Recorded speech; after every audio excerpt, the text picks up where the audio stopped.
G'day, folks, and welcome to the Sultans of Shadilay podcast. I am Bezek, and as always, I am joined by Trim. Hello. So, first things first, we'll get some shilling out of the way. So, hopefully, all of you saw that oil guy's fantastic shill on the Lotus Eaters. For our super ultra Glorious. sexy and intelligent viewers, instead of the 10%, you can use code CHIPPER to get 20%. How does that why he used the Carl code though? Because come on guys, get your shop in order. Yes, apparently they actually had issues with like their logo and shit popping up on Redbubble and whatnot. Oh.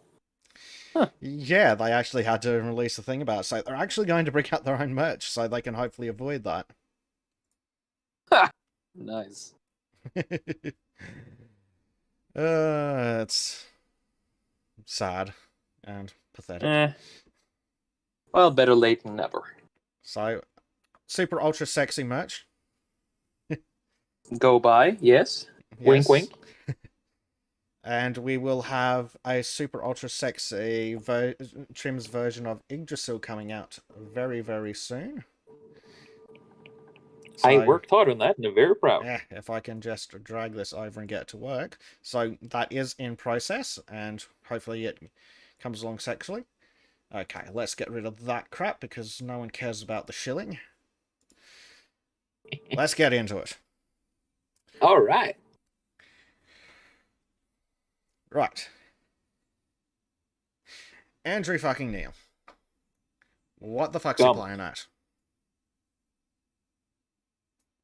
It's kind of a dick move, honestly. Mildly stated dick move. What he actually did is kind of being a complete asshole. Oh, hey, I'm going to make something, and now I'm going to kick him in the balls and run away like a bitch. Yeah. Just pathetic, honestly. No idea what he thinks he's playing at, but hopefully GB News continues to go to greater and greater heights with him out of the way. Feeling that they're gonna do really well if they just keep going doing what they do. You know, I mean, no more of that kneeling weakness. Yeah, I love how the key complaint is, oh, they'll turn into the English Fox News. That's a good thing. That's a good thing. Yes, that's a good thing. Exactly. So let's have a look. And they should get their own Alex Jones, like have an Anglo Jones channel. Yes. Speaking of Anglo, you'll have an avatar for him done sooner or later. Yep, it's almost as if I foreshadowed it. Okay, let's have a look at these tweets, shall we? So, GB News from Mercy Maraki. The last thing I need is patronizing teachers overcome by white guilt apologizing to my child for their whiteness and making her feel like a victim. Nice. Which is a fantastic point. How does it help any black people at all to just apologize to them? I think in some kind of fever deluded way, it's gonna be sunshine, lollipops, and butterflies just popping out of everybody's asses in world peace, I suppose. Yeah, quite possibly. It's just vapid virtue signaling, though. Like, I always bring it back to the crap we've got in Australia, where every man and their dog, in particular the government, is all, oh, we would like to acknowledge the traditional owners of the land. Yes, you're virtue signaling, which means that no one gives a shit. So if they're the traditional owners of the land, either give the land back, pay them for the land, or admit that we stole it fair and fucking square and shut the fuck up. It's not called stealing, it's called appropriating with superior force. Colonization. We did the same things with the Sami, and you're not getting it back. Based. Yep. Oh, by the way, I just want to point out a happy set of news. Our so-called conservative party known as Høyre has now lost their seat. Now it's in Labour, Norwegian Labour, Arbeiderpartiet, which is surprisingly more conservative than the fucking right party, have now joined with the Central Party, the actually most base party, and it's a red-green government, but it's not the watermelon kind. This is actually just farmers green and just Norwegian red. Yeah. Happy days.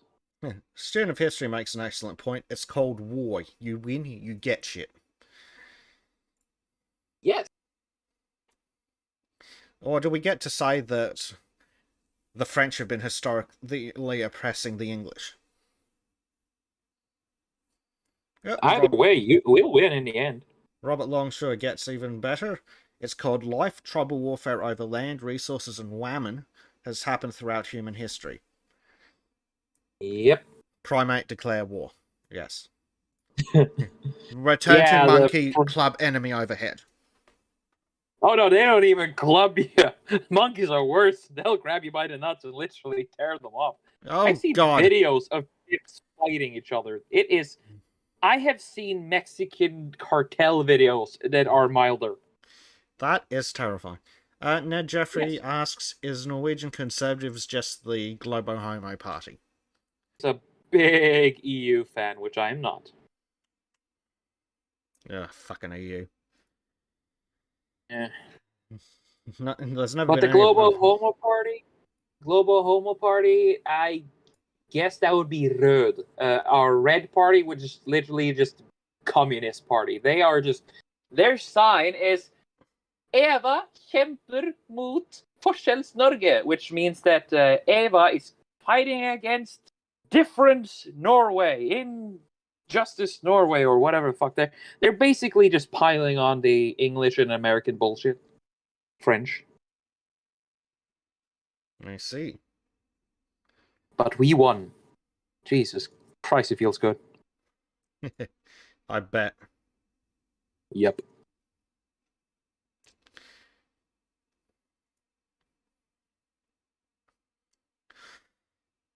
So let's see. When knife crime is on the rise, it means the blood of more black kids on the streets and more black kids in jail.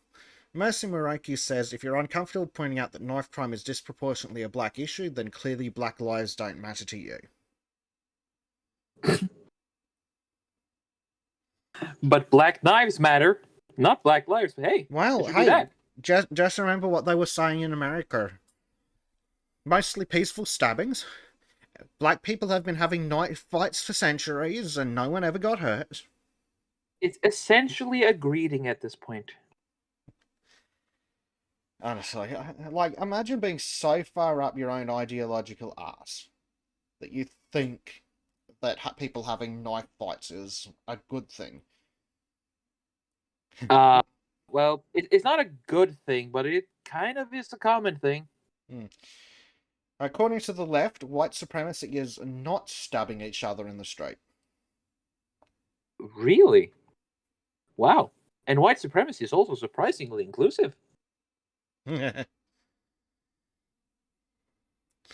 mean, I've seen black white supremacists, I've seen white supremacists, I've seen orange white supremacists, a little bit of red white supremacists, and a lot of yellow white supremacists. Yep. Student of history makes a good point. Black bodies, that's what they care about. You can't stand on living people as a soapbox. Yeah, they have a tendency of moving around and try to get you off them. Exactly. Here's another one. If I'd have said to you 15, even 10 years ago, that the police would one day be routinely investigating citizens for non-crime, would you have laughed or told me I was paranoid? Depending on how much alcohol I had, I guess. My paranoia increases by the amount of alcohol. Yeah. But non-crime hate incident. Like, 10 years ago, I would have thought they were insane. Yeah. Aaron has a good point. Hey guys, also the only reason the left likes stabbing is because it's good population control. Well, isn't that the only reason they like Planned Parenthood? Well, yeah, though it's less stabbing and more cutting apart from the inside. Yeah. Mind Point Mindset says lefties must be so confused seeing all these non-white white supremacists. Well, they're just Uncle Tim's midpoint. They're, they're just Uncle Tim's. Timson.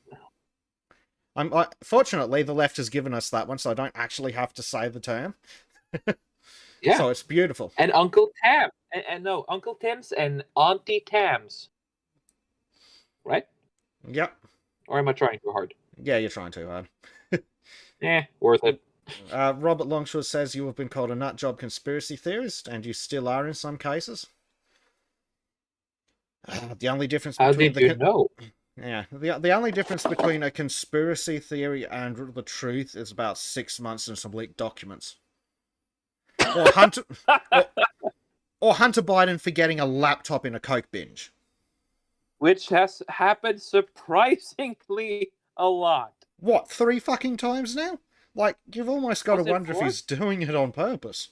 I don't know about 4, but it's definitely been 3. Maybe it's his way of getting back on his dad. He never came to my football games. Yeah. Now I'm going to leave his work with China.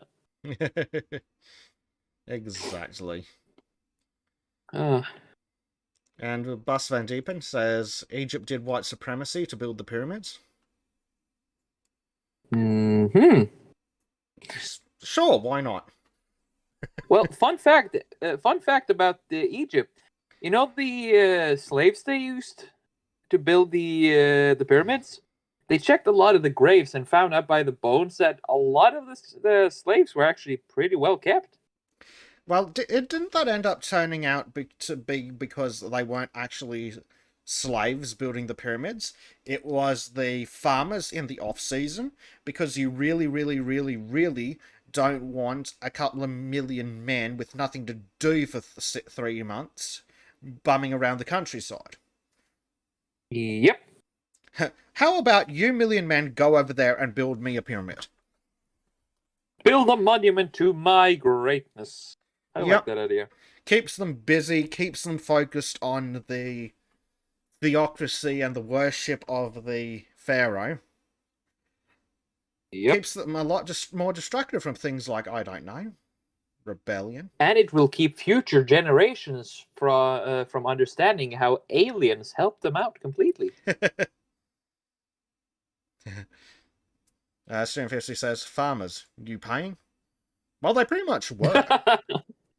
I don't know. I can't remember what they were paid with, but I know for a fact that they got rations out of the granaries. Because you can do that when you're a nation state.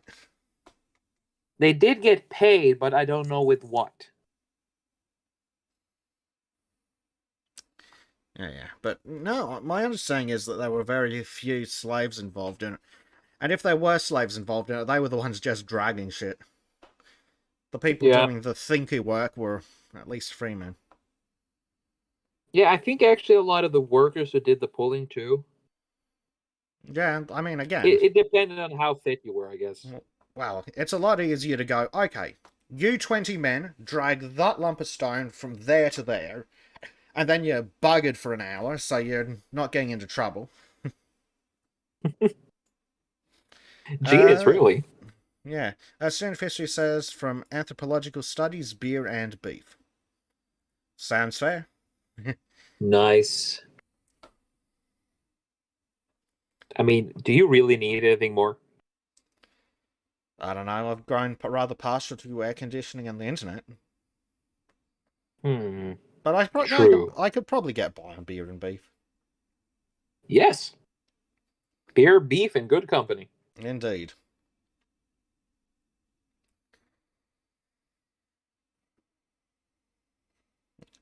GB News' Twitter account's pretty friggin' good, hey? Not a single person who's come across the channel this year has been deported. Not one. Priti Patel has got some real problems on her hands. Ooh.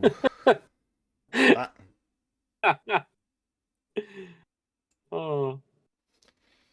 To be honest, I kind of like Pretty. She's pretty. She's pretty good. For Hey, I gen I generically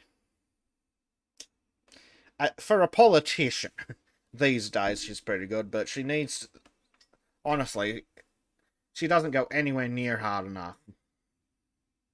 I think she's just being held back by the people in charge. The bureaucrats, well, there's a simple solution Yeah. there, isn't there? Wait, are you talking about the one that increases temperature or the one that includes free flying lessons without parachutes? I was going to suggest that maybe being the secretary, that she could just fire all these idiots because they're clearly Oh, achieving nothing.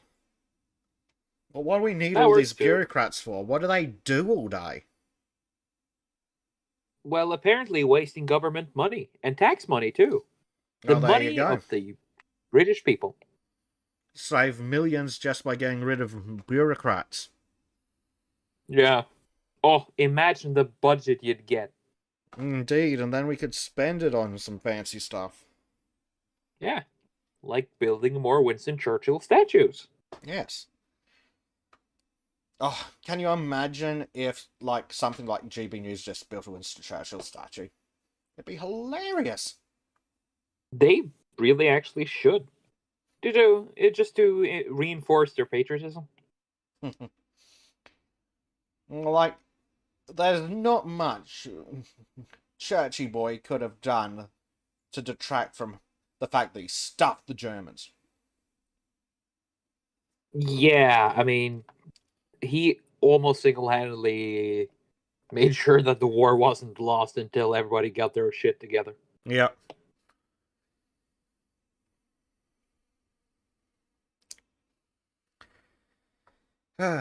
So then, of course, we've got Andrew Neil, who, when he was on Question Time, more and more differences emerged between himself and the other senior managers. Like what? The fact that they understood what they were there for and you're a pathetic loser? If I understood it correctly, it's because he is a posh, like, high class dude, while the people who are in GB News just decided, hey, let's just talk to the common man. You know, the people actually Oh, matter. the dirty, filthy commoners. Oh, That oh, probably oh, is his yeah. problem. He's probably a dirty elitist. I mean, just listen to the guy speaking. He sounds like the guy you want to punch in the face. Well, Even more so now that he just literally backstabs his own goddamn creation on live air. yeah, and Asshole. just to go on fucking BBC Question Time with a bunch of idiot lefties. Ugh. That guy who just kept on talking about dog whistle is like the dog whistle, the whistle dog whistle. Oh yes, because everything's a dog whistle. Yeah. I'm even dog whistling right now, but about what? Nobody knows. Would Chipper go brr? Yes, actually. Oh, I'm sure it's only a matter of Come time until buy that. Sultans of Shadilay merch so we can afford more wood chippers and fuel. Student history says the rest of the lads at GB wanted to go the Trump route. Neil wanted to be a turtle man, Mitch McConnell. Yeah, that sounds about right. Ooh, that'd be nice. I'm actually completely. I'm honestly hoping that they're gonna do the Fox News thing. Oh god, that'd be glorious. Oh, it would. I want them to get Tommy Robinson on, like the guys were suggesting the other day. Oh man, the salt. The amount of salt would be glorious. Ooh, Robert Longshaw's got a absolutely brilliant comment. Everything sounds like a dog whistle to a dog. Nice, Ooh, nice. that is simple and clever. It is beautiful. Yeah, we're gonna take that one, right? Oh yeah. Thanks, Robert. Yeah, that was high quality. Beautiful.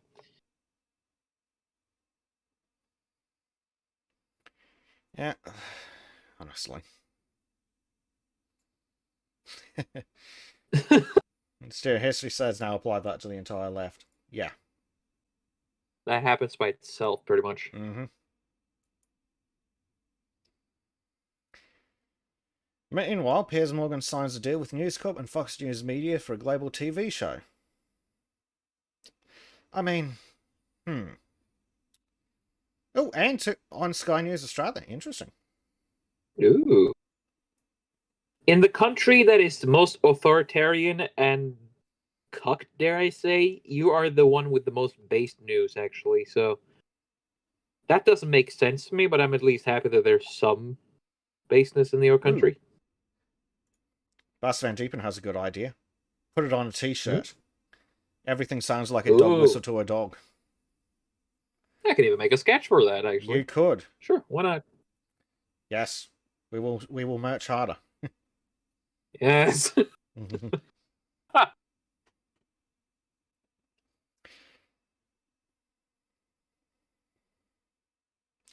So Rupert Murdoch describes Piers Morgan as the broadcaster every channel wants but is too afraid to hire.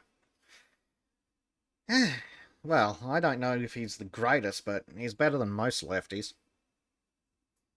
Yeah, that's true. If a student of history has a good point, fucking why? Why is the lefty douche getting a job with right-wing media?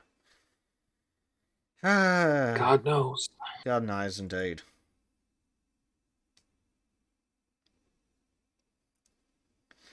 Piers Morgan says the show will be a fearless forum for lively debate and agenda-setting interviews, and a place that celebrates the right of everyone to have an opinion, and for those opinions to be vigorously examined and challenged. Ooh. I'm just gonna press X to doubt there. Yeah. I mean, it's Piers Morgan. Because if he wanted to make that, he'd already do that. Yeah, exactly. Everyone knows who he is. Yeah. Student of history says it screams subversion, glowy and plant. Pretty much. Exactly. Okay. So, don't know why this was in the list. Ah, yes, the Piers Morgan fake photos. Sorry, we're host. Daily fucking Mirror.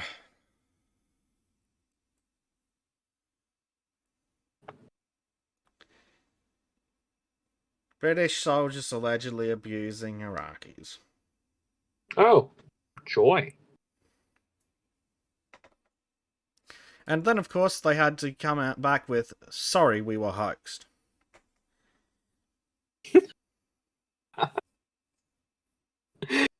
Think that on your front page. That's that's genius right there. It really shows how good you are at your fucking job. Yep, that's an embarrassment. But of course, at another point, they're like, we told the truth. Pictures of torture are real, say squatties. Shocking new claims of other attacks on Iraqis. Yeah, Billy Bloggs says Piers' lies put British soldiers at risk. Absolutely. Abso-fucking-lutely.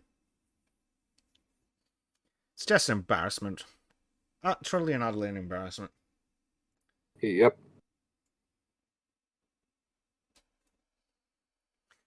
Oh dear.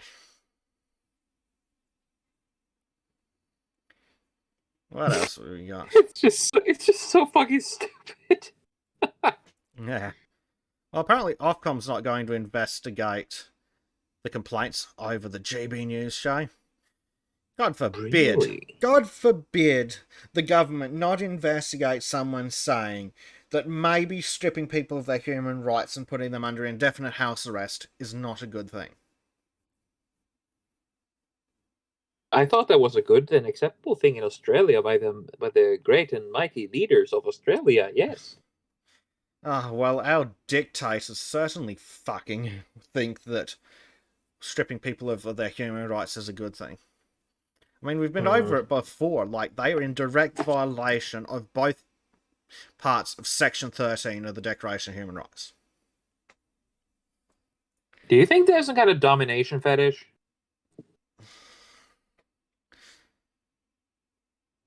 I mean, it would make sense. Because they really like fucking you guys over. Exactly. Student history says the Lord censors have determined this to be too much censorship. Yeah, like, how badly do you have to fuck up for the censorship department to go, maybe that's a little bit too much?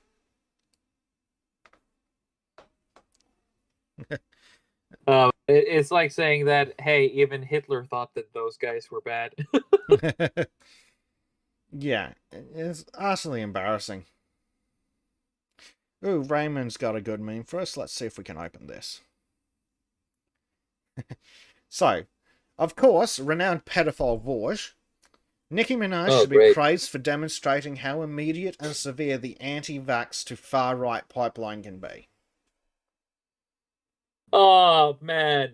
I'm just going to say it. I never thought I was going to say this, but fuck me. Nicki Minaj is gold.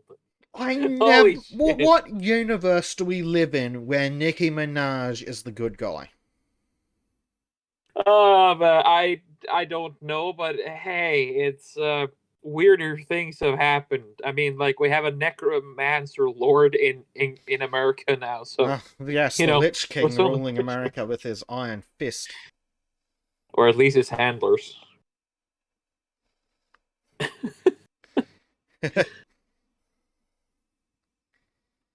Oh dear. Resurrect George Floyd. It's right, George. Oh, hey. Oh man, Bearings popped in. I will stab you in the head.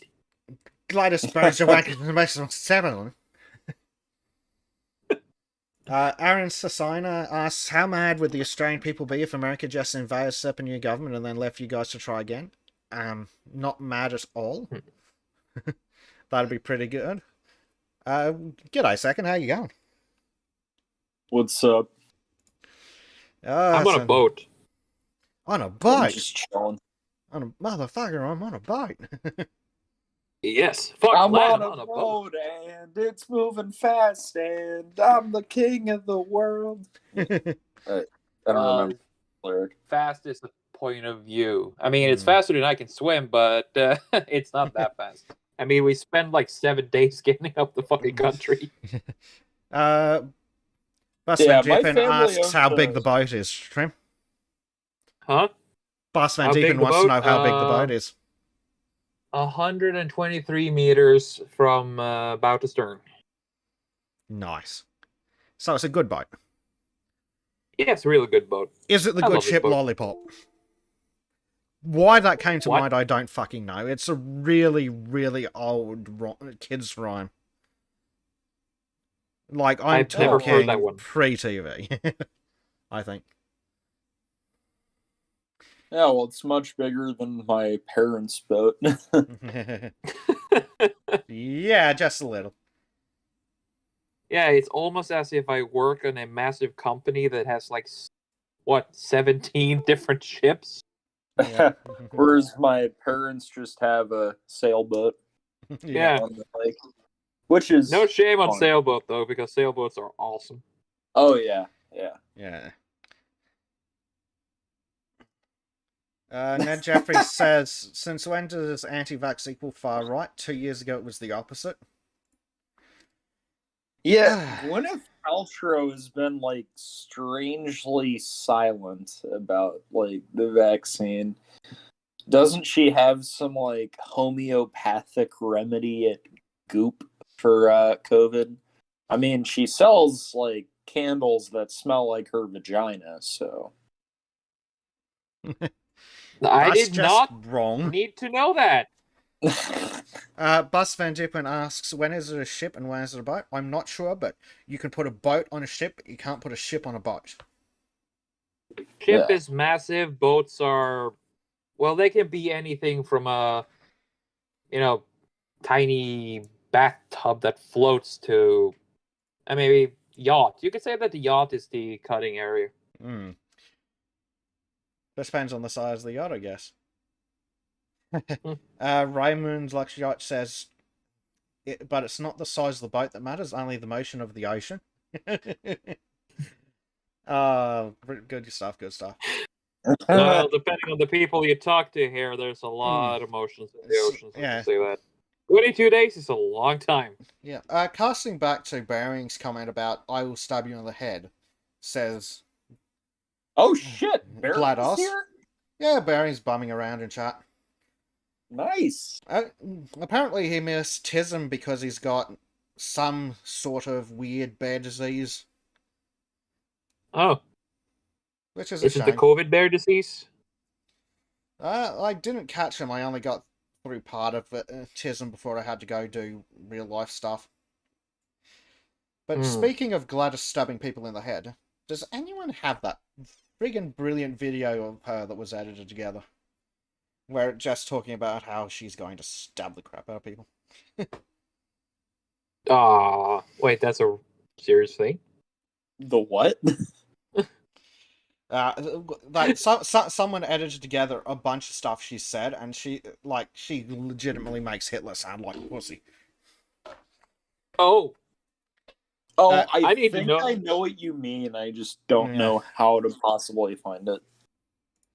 Billy Blogs asks GLaDOS, who? GLaDOS Berejiklian, the dictator-in-chief of New South Wales. You know the chick who looks like her skin is made out of bark? What?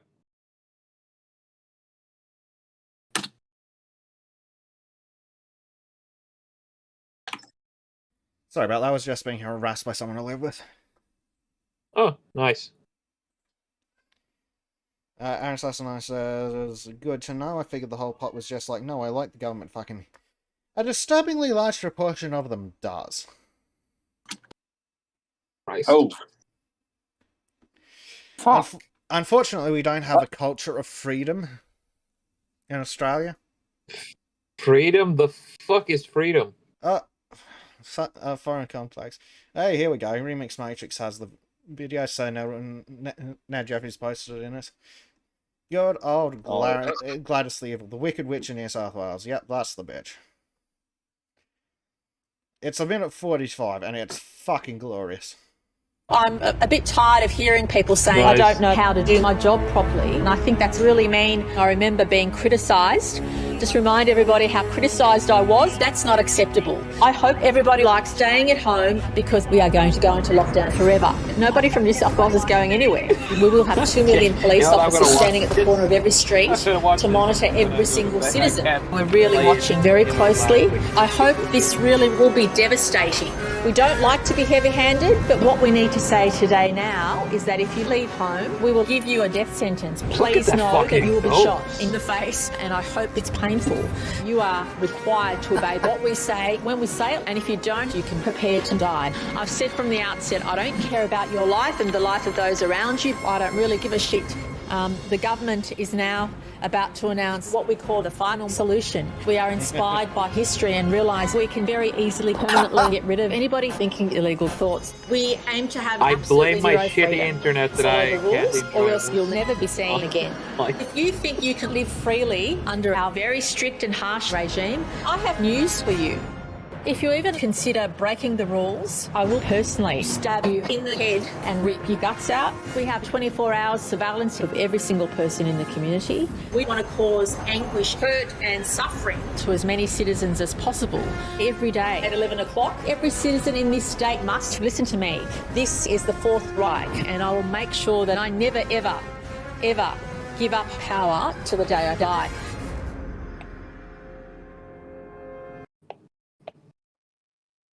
It's terrifying Beautiful. how right they were. Can you send me a link to that so I can watch it later? I mean, It's in live again, shows. my boat internet. Oh, lovely. Let me just pin that. I lost it at Final Solution. Yeah. It's 10 out of 10 accurate. Wait, she said final solution? She did. Well, Oh, God. it was remixed to make her say final solution. Billy Blogs. But how far from the truth is it really? Not very far. That is God. I take it that actually reflects her personality? Yes, it does. And here I am, just sitting here going, fuck, I hope that music's not fucking going to get content ID'd.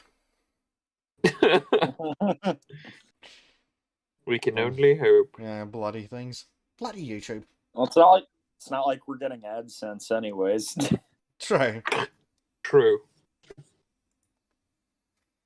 Honestly. But that is the state of affairs.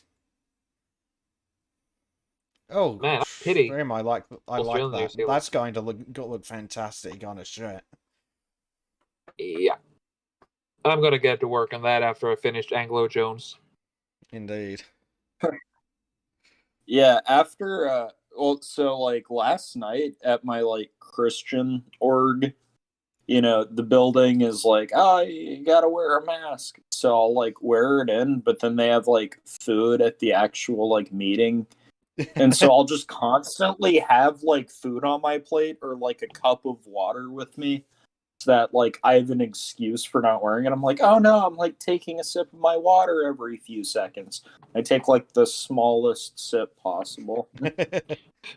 I'm enjoying the blood of Christ, guys. Don't worry. Oh, how many places have you gone in your handwritten mask? Let's see. Just that one. Pools in my city, which for some reason you have to wear a mask to walk through the gate outside. What? Yeah, it's really fucking stupid. And I believe, grocery store, but most places don't like require them, which is fortunate. Well, I'm just going to say there's one thing I dislike about this job, and that's that we have a mask mandate aboard. But luckily, everybody has to wear a mask. I don't have to suffer this shit alone.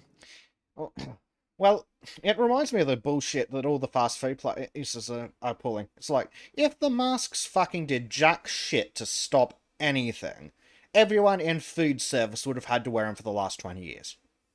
Well, it's also like, and this is the point like Ben Shapiro makes, is that, okay, if you're wearing, or if you're vaccinated, right, like, you're not gonna, like... I'm kind of disappointed that you're not using the Ben Shapiro voice. Come on, I haven't heard it in a while.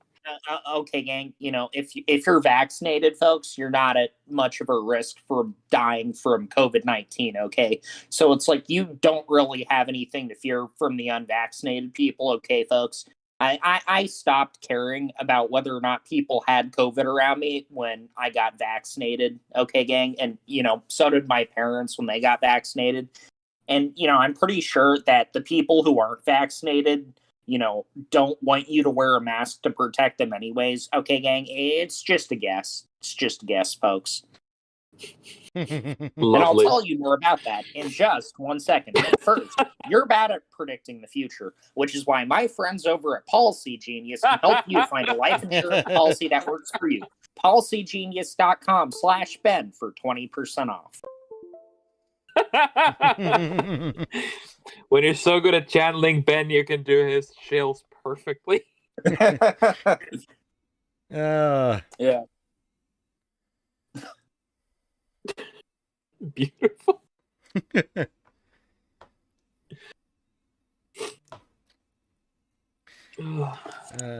Yeah. But as we all know, Ben Shapiro is a white supremacist. And he'll never say that, but you have to use inductive reasoning to figure it out. And not so to putting on that he is a notorious anti-Semite. Putting on yes, the anti-Semitic Jew. Well, I don't really care about anti-Semitism. Count Dankula can make Jew jokes, and I don't think he's an anti-Semite. Actually, I think that we should glass Israel. Jesus. For any YouTube moderators, I'm just imitating Vosh here. I don't think that we should glass Israel. Though I do think we should glass Beijing. What? Also, any future employers, that's not what I'm saying. I was imitating someone else. Please hire me. He can do amazing imitations, guys, and he's an engineer. Come on, give him some love. Exactly, he can pretend to be an entire engineering department.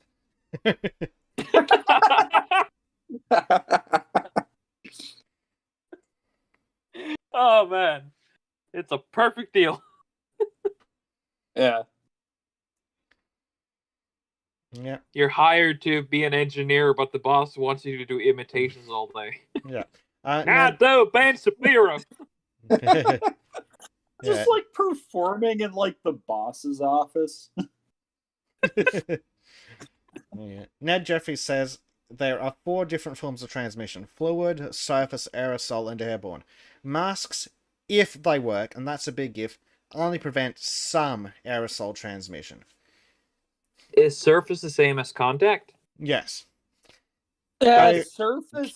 Nah, actually, surface is kind of bullshit. Like, everyone thought that that was a bigger deal at the beginning of it, which is why when I was working as a lifeguard last summer, we had to wipe down fucking everything. Well, surface transmission does that exist, not but really it's work. not like how they blew it out of the window. It's like, if you touch the doorknob within two days of the last person with COVID, you'll die. Yeah. That was a sounds bit kind of much. necromantic bullshit. Fucking Ebola. Yeah. The virus had something in common with Biden. It was necromantic. I had a super ultra sexy article Ooh. from 18 years ago from my Coof catch up on my channel last week. Why the fuck is the guy who twerked on Satan in like the right hand side of this? Ugh. Because it's the BBC and their shit. How does your Christian sensibilities feel about what's Niche? What the fuck is his name again? Lil Nas X? Yeah, not a fan. Good. And the annoying thing is that we song is actually kind of catchy, but I just kind of avoid it on principle because the music video is him twerking on Satan. I mean, I just think music like that is crap anyway, so I'm not even going to listen to it. Yeah. Here we go. Yeah. Sydney Morning Herald. It's April 27th, 2003. Fast mask. It's safe for only 20 minutes. Really? How funny? Because I've been sitting with those for hours. Yep, retailers who this is how different it was for the SARS pandemic compared to the reaction to COVID. Retailers who cash in on community fears about SARS by exaggerating the health benefits of surgical masks could face fines of up to $110,000. In 2003, if you said that surgical masks would protect you from SARS, you could get fined up to $110,000. Nowadays, you go wear a surgical mask to scratch your own ass in public. Oh, maybe where you live. But we live in free countries. In the Communist People's Republic of Australia, yeah. So, back in the... I want to fucking interview the people in this article and see what they fucking have to say for themselves. But yeah, so at the time, the New South Wales Fair Trading Minister, Reba Meager, warned that distributors and traders could be prosecuted if it was suggested the masks offered unrealistic levels of protection from the disease. What the fuck happened? SARS evolved, or maybe COVID just decided to ramp up the difficulty level? Yeah, clearly. Or rather, I don't want to call it COVID. I just want to call it Corona or the commie coof. Honor the traditions. Wuhan. The Kung Flu fighting! Yes, the Kung Flu.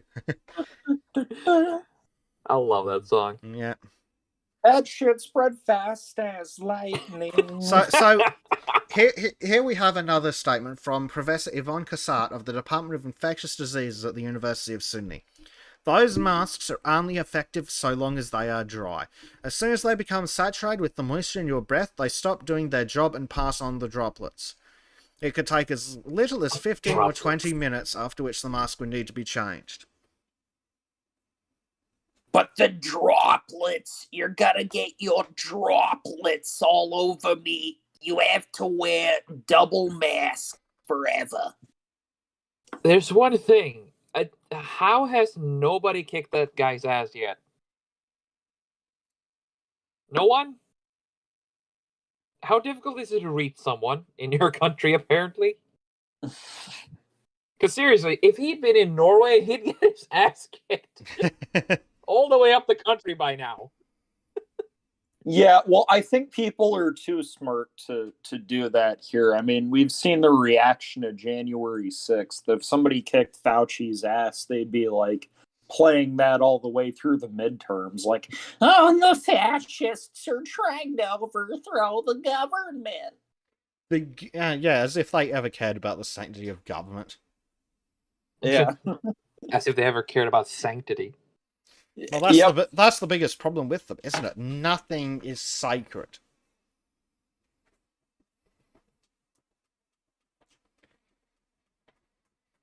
The holy hand grenade will solve this problem. Yeah. That was a joke. That was a joke. I hope.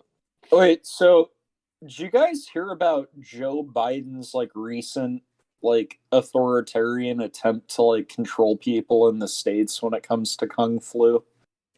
Yes. Yeah, he's growing tired of waiting. His patient is waiting.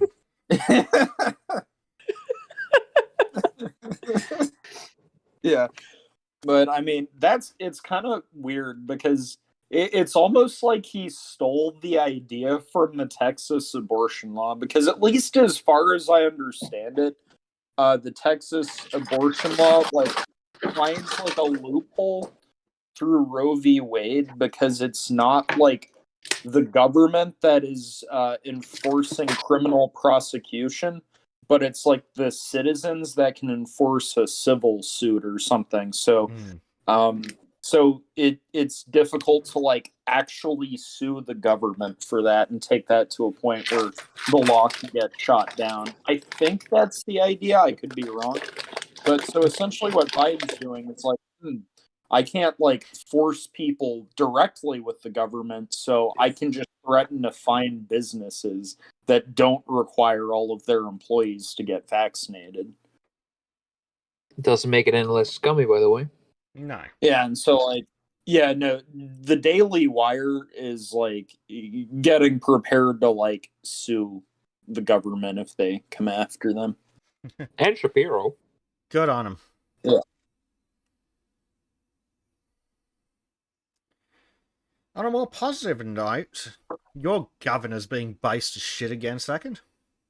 Oh shit, really? Oh, love that guy. God. Yeah, Greg Abbott is a stand-up guy. Yeah, Greg Abbott's an absolute fucking legend. If you meet him, just say thank you just from Norway for just not being crazy. Yeah. So apparently the large majority of the migrants that are causing problems down at the border are from Haiti. Now, I know Haiti's a shithole, but I'm pretty sure there are safe countries closer. Yeah. What, Cartelistan? Well, the communist hellhole of Cuba? Is Cuba communist anymore? Well, it seems like it. I can't remember. I haven't been paying attention to Cuba. Not me either. It's Venezuela that has been at the top of the thoughts for communist shitholes from that generic area of the bullshit area of the ocean. To answer Ned Jeffrey's question, because like you have to like sue to get it to the level of the Supreme Court. Essentially, that can't happen until like Biden actually enforces it, and someone he's enforcing it on decides to sue. Yeah, or alternatively, like, they appeal a fine up to that level or something, like, kind of, maybe. I'm not entirely sure how it works to get shit to the Supreme Court, but somebody needs to theoretically be harmed, in big inverted commas, for anything to even stand a chance of going to the Supreme Court. I'm surprised Biden hasn't been impeached yet because of his ineptitude with the Afghan thing. Well, unfortunately, the fucking Democrats ruined the impeachment process for everybody. Yeah. No, what we need? Oh fuck, we don't have the house. In 2022, if we get the house back, we need to just like randomly impeach him, knowing it's not going anywhere, and be like, "It is done. He is impeached for all time." Just impeach him every Tuesday. Yeah. Yeah, at least then he'll be the most. He'll get a positive note. He'll be the most unimpeachable president ever. He'll finally get one up on Trump. Yeah.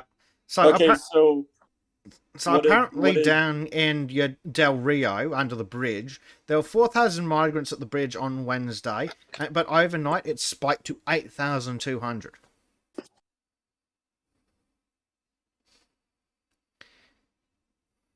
And then there's just a bunch of people in what looks like really good quality clothing for people fleeing from a shithole. Maybe they found the American clothes dump place. maybe George Soros swept in. Yeah. Gave them good clothes. Yeah. But you can't say that because that's apparently anti-Semitic. It's apparently anti-Semitic to say a specific guy who happens to be Jewish has like billions of dollars and is pushing this political activist shit with his money. Wait, he's a Jew? I thought it was a vampire. Soros is creating a conspiracy theory around all Jews or something, which is dumb. Like, yeah, but wait, he's a Jew? I thought it was a vampire. I mean, look at the guy. I don't know. Get Alex Jones on it. Now, Jeffrey has what could be a very interesting point. The Senate is currently 50-50 with Kamala the deciding vote. If Biden is removed, Kamala becomes president. She can no longer be the deciding vote, and they can't get a new VP approved. Now, that's very interesting. I can't decide if I'd prefer Kamala to Biden as president at this point. Well, honestly, what's the difference? We all know fucking Biden's not in charge. I guess the main difference would be I feel like Kamala as president would be worse for them electorally. Which is a good thing. I think Kamala would just make everything worse. Yeah, like, I feel like she would be worse in power than Biden, but she would be better for Republican chances in following elections. Oh, yeah. Well, I mean, we all know that it's the Biden administration, not Biden who's in charge. And so it's just Kamala who's calling the shots anyway. Yeah, I mean, they even Biden's just go out on their own basically webpage and be like, the Biden administration does not support what Biden said. But Biden does not represent the Biden administration. Unironically, that's exactly what they said.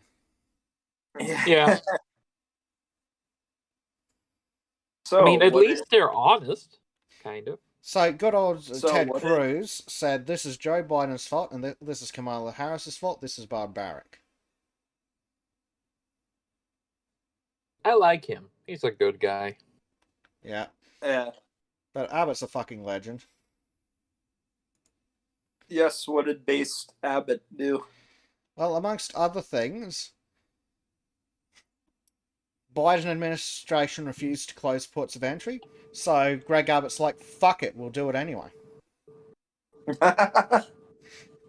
Like, literally, 6 hours after US Customs and Border Protection requested help from Texas to close ports of entry and secure the border, the Biden administration has now flip-flopped to a different strategy that abandons border security and instead makes it easier for people to cross illegally and for cartels to exploit the border. The Biden administration is in complete disarray and is handling the border crisis as badly as the evacuation from Afghanistan. I've directed the Texas Department... Yeah! I've directed the Texas Department of Public Safety and the Texas National Guard to maintain their presence at and around ports of entry to deter crossings. Fuck you, we're going to secure our own border.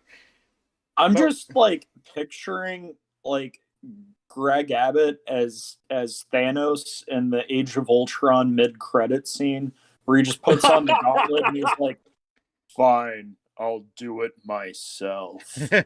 Yeah. Yeah. But that's and then he becomes a farmer in the end. that's not even the most based thing Greg Abbott's done. You know that the border wall that they cancelled? Abbott's going to just fucking build it himself. Nice. And also, here's another thing which I really appreciated from the people living on the border. They're just gonna let them just make the goddamn wall. Yeah, it's like, yeah, you can sure use my place to make a wall. I don't want them layering here. There we go. Just need to reload the page because it's being ridiculous. Greg Abbott. Today, Texas agreed to a contract with companies to oversee construction of the border wall. They will quickly work to begin building the wall. Tomorrow, I sign a law that increases border security funding to $3 billion. We're trying to fix Biden's failure. Ooh. Yeah, I'll pay more taxes for that. At least you're paying tax something good for once. Yeah. At least it's going towards protecting your country. Scroll down to the comments. I want to see triggered lefties respond to this. Let's see if we can find any. Oh, here we go. Is this a triggered lefty? That didn't take long. Yeah, and yet this. Greg Abbott, today marks the beginning for Hispanic Heritage Month. For generations, Texas has been deeply influenced by the contributions of Hispanics, both culturally and economically. You daft cunt. Yes. Yes, by legal immigrants. Do they think that all Hispanic people come here illegally? Of course well, they are Everybody racist. Comes back from Buick. Okay, here we go. Here's another triggered lefty. And of course they've got a fucking rainbow in their fucking thing. Yeah. And pronouns in their bio. So they're a certified Is nutter. it the conservative or is it the new flag? Are they the good? No, they're not. Ooh. She, her. Look, at this, if they declare their pronouns in their bio, they're not gay. They're shit. No, I'm just talking about, are they the ones just going to get to the wall after they're done just taking out the regular homosexuals? I'm sure they are, but again, I'm sure remember, the ones that say their pronouns believe the lie that you can change your gender or your sex. Well, it's also like, she's like whining, like, yeah, the Texas power grid wasn't prepared for Texas to freeze over for a week. Yeah, Texas generally doesn't have a foot of fucking snow ever. Texas to freeze over for a week. Yeah. Like, I still can't believe that happened. Like, yeah, global warming, guys. Global warming. I don't know geology and shit like that, so don't hit me with that. I'm just making stupid jokes. Yeah. I can only promise to be more clever than the average intersectionalist. Yeah. So here we go. More than 120 landowners who live near the US-Mexico border have agreed to let the state of Texas put up temporary fencing on their borderfront property, the Washington Examiner has learned. 8-foot-tall barbed wire metal fence. Yeah. Oh yeah, now we're talking. You can't see it, but I'm saluting them. I mean, here's the thing. Like, you talk to all these people who are against this stuff. Well, not all of them. Some of them will just flat out say it. But a lot of them are like, no, I'm not in favor of open borders. But how dare you try and stop illegal immigration? That's so racist. Like, okay, well, if you don't think that we should actually enforce the borders, then you're arguing for open borders. Yeah. Well, look, I've got a solution though to all the people who claim that Mexico's a shithole run by the cartels. Let me switch to a different screen so I've got my mouse. Right, so here is my solution to the Mexico's a shithole problem. So right here we've got Texas, the Texas border, New Mexico, and Arizona. So if we just put the US Army right along this sexy border and then march south until the crime stops, problem fucking solved. Yeah, I'm just gonna say it. and I might be biased, but like Texas has the best shape of any state in the U.S. I mean, it looks pretty fucking cool. Yeah. But Florida, though, is really close. Just gonna say it. I reckon. Florida's based, but Texas definitely. Texas looks cooler. They've also got better mottos and shit though. Like they're the Lone Star State. That just sounds cooler. Yeah.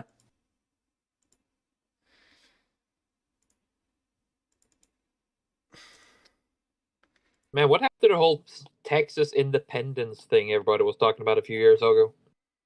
I don't know. Student of Sure history would have been nice now.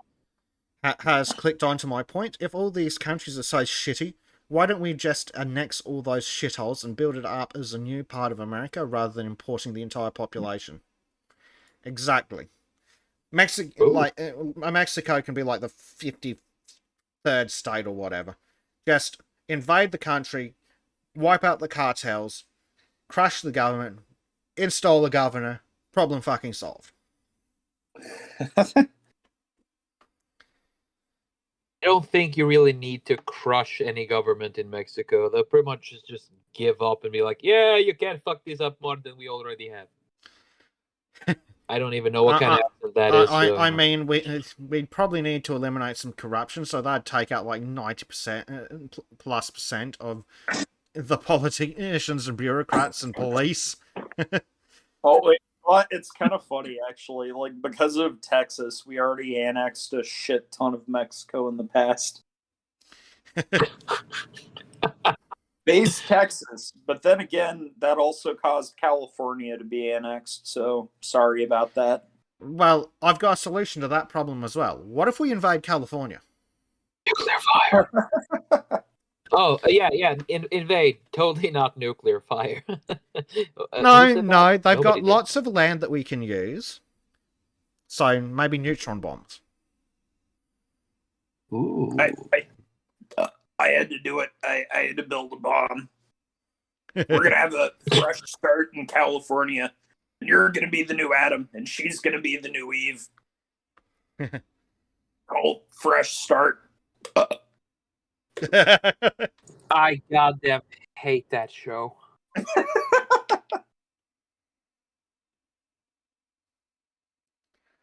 Oh, 10,000 immigrants held under the bridge because they're not allowed to throw them out. Honestly. Biden's an fucking embarrassment. How can you shoot yourself so much in the leg and still be able to walk around or at least limp around?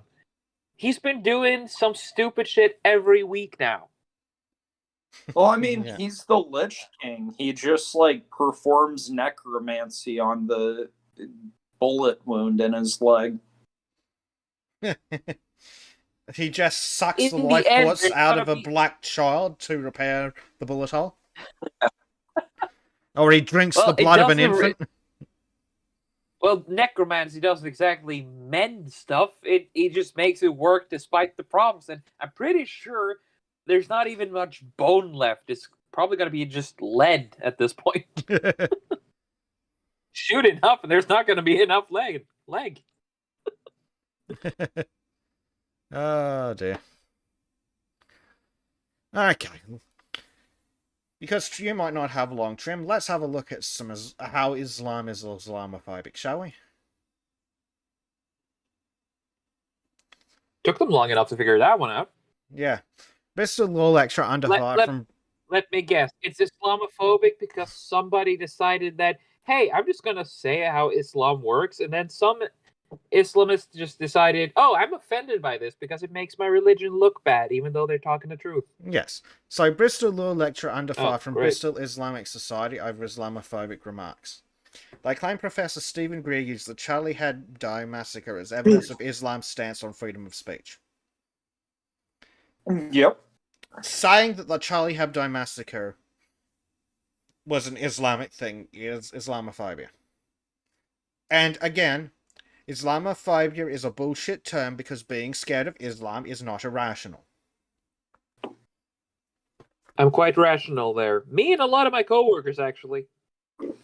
Surprisingly based people on this ship. Yeah. Well, I'm not particularly afraid of it, but that's because I live in America and not in Europe. Yeah, well, I'm not afraid either because we have a tendency of being a bit strict with the people we take in. So like, hey, if you're coming in, you're gonna become Norwegian, or else you're going out. Yeah. Though we're making it sound a lot nicer. It's the final stage of like the citizenship test. You gotta like put on a helmet with like horns on it and like, I don't know, beat the shit out of a bear or something. No. Well, that was before, but not. Then we sort of chased away all the bears to Sweden. I Now thought you had to tackle a reindeer or something. Tackle No, a that's reindeer. the Sami people. Oh, right. Yeah. Funny, though. So, apparently, law students report that Professor Greer frequently expresses views in his class that can be deemed Islamophobic, bigoted, and divisive. Oh, that can be deemed. Yes, by the interest group. But might get Is it an Islamic group? Yes, by the Islamic interest group, they can deem it Islamophobic because he's telling the truth. So if someone is to say the truth about me, then I can say it's some kind of phobia, and they'll be screwed. If I was you're white, and it was but a white man. Yeah, if you weren't white, you'd be fine. If I was white, cool. Hey, how much percentage of Native American are you, second? We can abuse this, right? 1/32. I think we can use that. I'm pretty sure we can use that. Yeah. I mean, it depends on the percentage. Well, I mean, like if Elizabeth Warren can make use out of 0%, then I've got my work cut out for me. The last Mohican.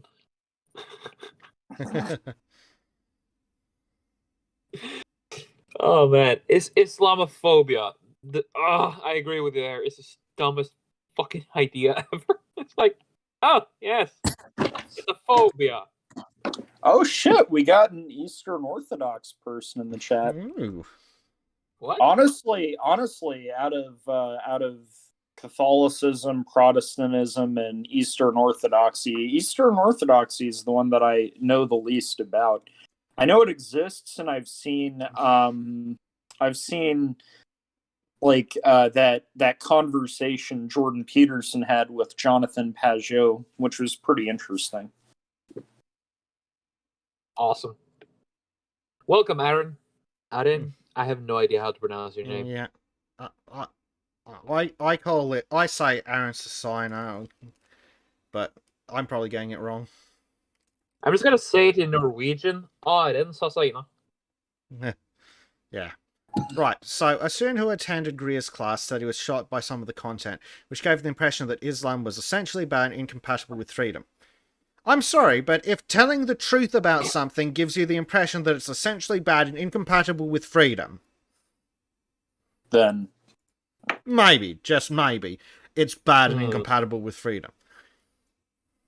Like, insult to Islam punishable by death. Truth doesn't mean anything anymore, apparently. So, kind of fits retarded kind of logic, I guess. Yeah. Like, then we've got apostasy punishable by death. Only Muslims are full citizens. Some rights limited to citizens. Yeah, like who can throw the stone? Yeah, position of women, polygamy, divorce, custody of children on divorce, inequality of illegal testimony, physical chastisement by husband, dress. Women who wear hijab less likely to work outside home or be involved in higher education. Had punishments, unlawful intercourse, false accusations of unlawful intercourse, highway robbery, drinking alcohol. Yeah, it's almost as if it's incompatible with freedom. but definitionally. Okay. Can I ask a question? Sure. There's one thing I always wonder about when shit like this happens. Islam is pretty obvious where it stands, right? And then you have these Islamic groups being like, oh no, you can't say this and that. It's as if they understand our moral values and are acting offended because they see that, holy shit, we're actually evil. Yeah. Yeah, it's like Student History says earlier. I resemble that remark. Is their problem. And of course the idiots have started a petition. They're counting on you. Yep. It's just embarrassing. I mean, at least it's a petition and not something more explosive. Yeah. So, At least. at least But- that's progress, I guess. Oh well. Well, how long until someone cuts off his head? For the glory of the most peaceful religion. Beheadings of peace. For the glory of the pedophile caravan robbers. Who also couldn't read. Student of History says, isn't that called takfir or takia, where the Muslims can lie to non-Muslims? Something like that. And yeah, 1 month tops, so someone gets a head cut off. And then this weird guy, Emperor DMB, says Jesus is king. Look, he hasn't come back yet, and he's not king till he comes back. Until then, he's still gonna be the undead Superman, because after 3 days of being dead, he suddenly blasted out of his own cave, up, and away, and he flew. Hey, Prime Knights dropped in. When truth about Islam is phobic. Truthophobic, and greetings, gents. G'day, Primed. Nah, he didn't Oh. fly away until like days after he resurrected. You got your Yeah, but wrong. what kind of proof? What kind of proof do you have that he did not say up, and away, put on a cape, and just flew off Superman style?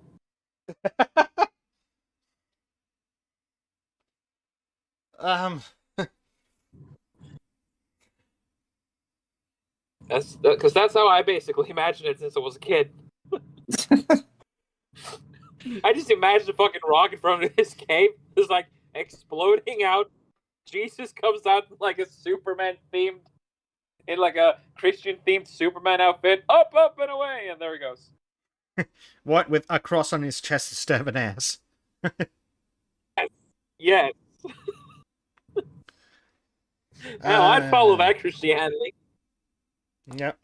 Billy Blogs says, look up Dimmy and Jizya, also Takia. Isn't the Jizya the, like, non-Muslim tax? It's the not a Yeah, it's you're not it's a the Muslim not tax. a Muslim It's tax money that taker. I think... I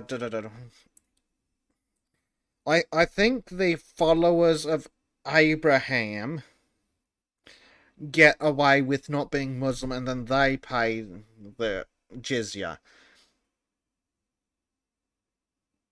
Yeah, I mean, you could be a Jew and pay the jizya and you'd still lose your head. Well, it depends on which sect of Islam you're stuck with, because technically the Jews are followers of Abraham. And basically, any religion that includes the Old Testament, theoretically, you aren't forced to convert. I believe. I mean, we're talking about the religion where a guy just ran through every script of every holy book before him, grabbed whatever he liked, said, hey, I can nail as many chicks as I want, I can also nail as many children I want, and I called my religion Islam. Yeah. Student of History says, tax on Jews and Christians, everyone else converts or dies. Atheists and pagans die, the people of the book just pay taxes. Yeah, that's pretty much it. Yeah. Student of History also said, by the way, Taxes. Animal of Gold tier feel like correcting the low seeders. Jesus didn't have a go with merchants, he chased taxmen out of the temple, aka based. It wasn't just taxmen in the temple, though, was it? It was like... Warmongers? No, it was like... No. warmongering. Gamblers or some But- No, bullshit? whoremongers. Oh no, they weren't doing whoremongery in there. I feel like if they were doing whoremongery, then they would have gotten chased out long before Jesus Yeah. showed up. Look, the most important thing is, if anyone ever asks, You'd be surprised. if anyone ever says, what would Jesus do? An acceptable response is to flip tables and whip people. Well, like, also, student of history, I did feel like correcting Carl on his, like, misunderstanding of the Holy Trinity, but I feel like that would take, like, fucking 12 video comments at only 30 seconds apiece. At least we have a miniseries. Oh, there's one thing I want to bring up about Lotus Theaters. I love the new feature where you can just, instead of having to read the parts, they just have it pre-read for you. I have no idea what it's called. Segments? No. Yeah, it's just the audio Articles. version. Money changes, that's it. Thank you, Raymond. The money changes, that was the issue. Mm. And they were doing some dodgy shit as well. Yeah. Let's see. But yes, they were doing dodgy bullshit in the temple. Actually, isn't... Yeah, money chain, no. Yeah. Banks and taxmen. Base, chase them away.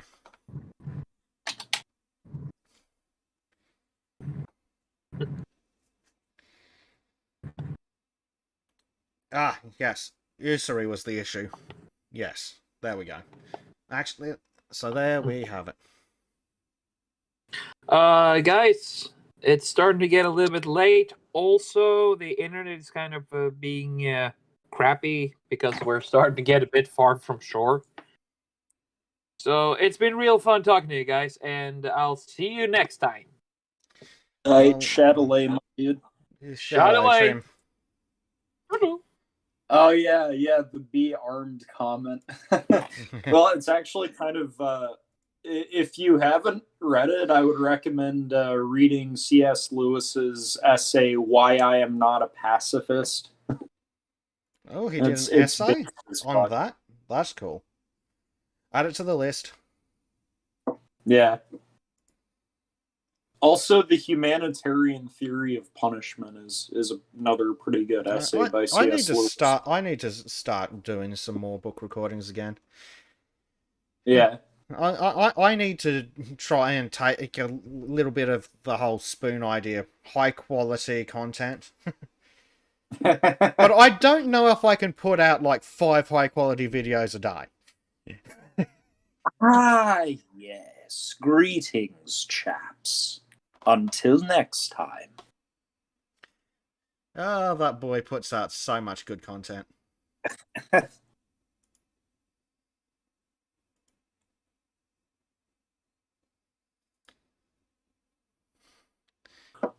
Yeah. Oh, 4 arrested at Rookwood Cemetery as Western Sydney leader calls for fairer approach. 2 funerals. Yeah, that's Australia for you. Go to a funeral, get arrested. Because they had Oof. more than 10 mourners in attendance. Honestly, like, this is gonna sound kind of fucked up, but like, I don't know how else to word this, but I got kind of lucky about like when my grandmother died, which is weird to say. But she died in January 2020, and her funeral was in January as well. So it was like her funeral was a month before COVID hit and sent everyone into lockdown. Yeah, she So- was lucky to miss being locked up on her own and left to die. Yeah. Yeah, I mean, and I mean, she survived like half a year longer than we thought. So that was yeah. But yeah, God It's a good one. forbid you have more than 10 people at a fucking funeral.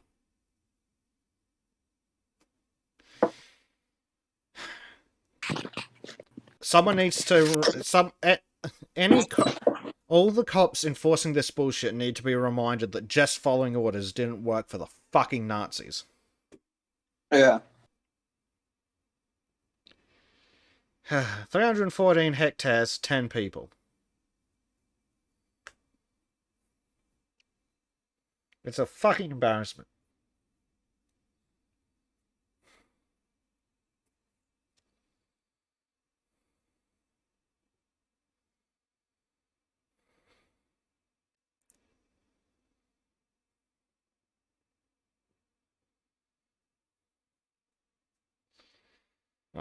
Yeah.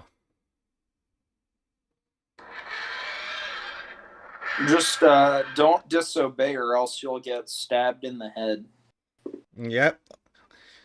Do as you're told, or Gladys will come up with a final solution for you. Man. That's unironically terrifying.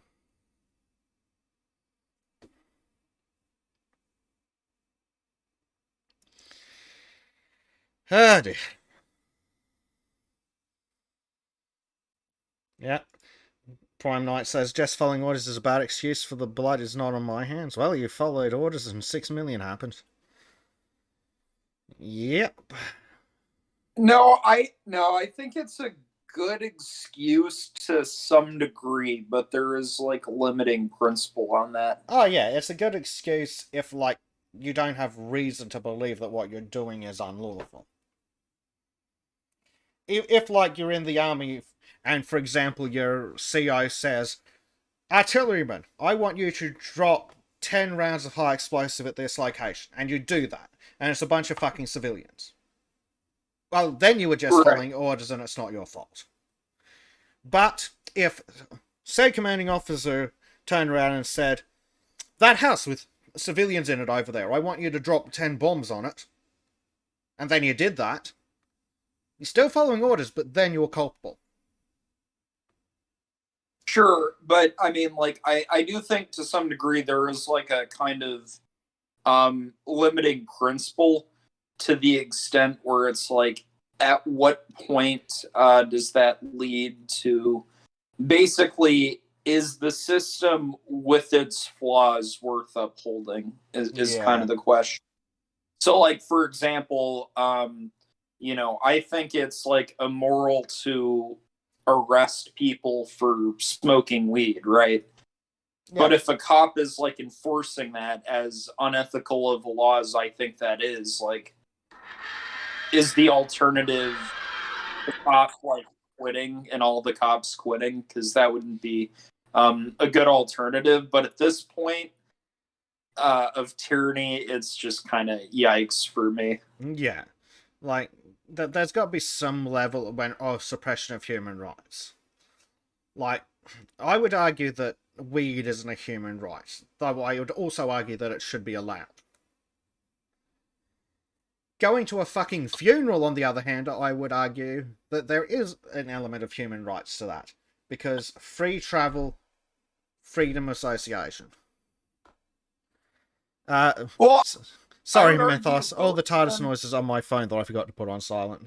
And the Lotus Eaters are spamming us. I would argue that both of them do, like, intersect with the human right of liberty. And so your rights are being infringed in either case. It's a question of, like, which one is, like, far more, I guess, severe and fundamental. Yes. I think there are some human rights that are more important than others. Like life, liberty. Yeah, I agree with that. Things like that, like the basic ones: life, liberty, freedom of association, freedom of speech. Life, liberty, and property. Life, liberty, and the pursuit of happiness.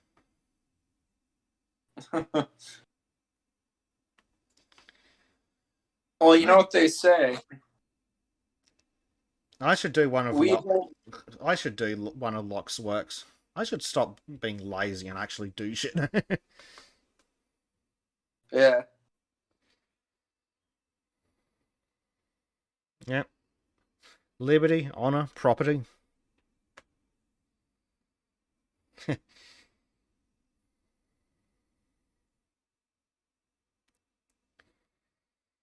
Oh dear. What a situation the world's ended up in. Yeah. So, I don't know if you were here for a second, but who, actually, you might have just squeaked in, but who would have ever fucking thought that Nicki Minaj would be the good guy?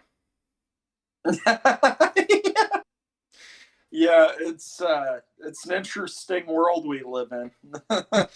It truly is the darkest timeline. Nicki Minaj is now the hero the people need. Yeah. She's like the counterweight to Cardi B's degeneracy.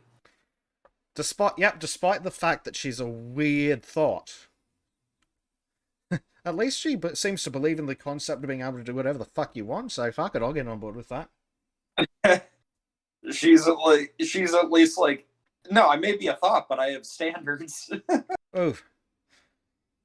Prime Knight has a fantastic fucking idea. Need Trim to do Nikki as a Statue of Liberty with massive ass. Yep, and then Jeffrey, honestly, Nicki Minaj's response was absolutely outstanding. More people need to have swollen balls like that. Yeah, like, her response was perfect. Yeah. Get the vaccine if you think it's the right thing for you. I think she said pray on it, which is strange, considering the shit that she's come out with in music. Yeah, welcome to the clownverse. Hey, you know what? I'll take it. I'll take it. Yep, it'll do. Yeah. Not the hero we deserve, but the hero we need. Yeah, like that's the thing. Like I didn't get like fucking bullied into getting vaccinated, you know.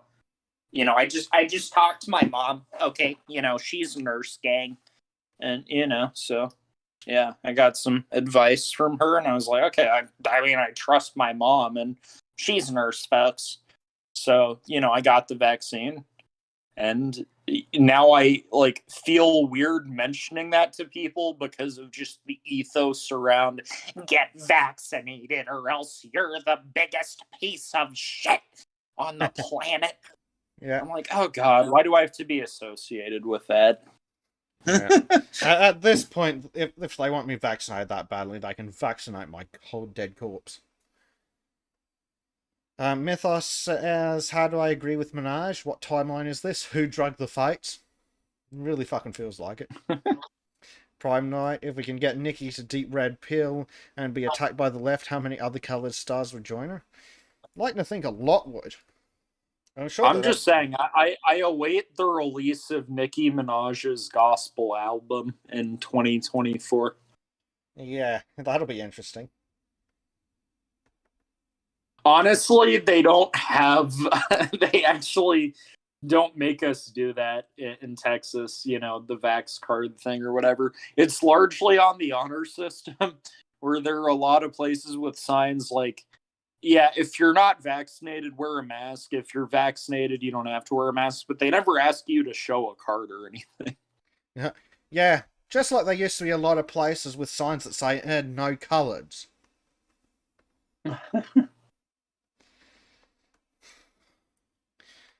Aaron Designer says, at second, I've been thinking about saying in a video to the Lotus about the Trinity. Should I do it? Fuck it, why not? Yes, based in Chad Pilled. Or no, blessed in Christ Pilled. I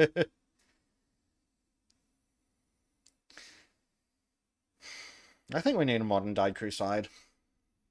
Yes. Like, unironically. We need a resurgent second plague of Egypt. The frogs will rise.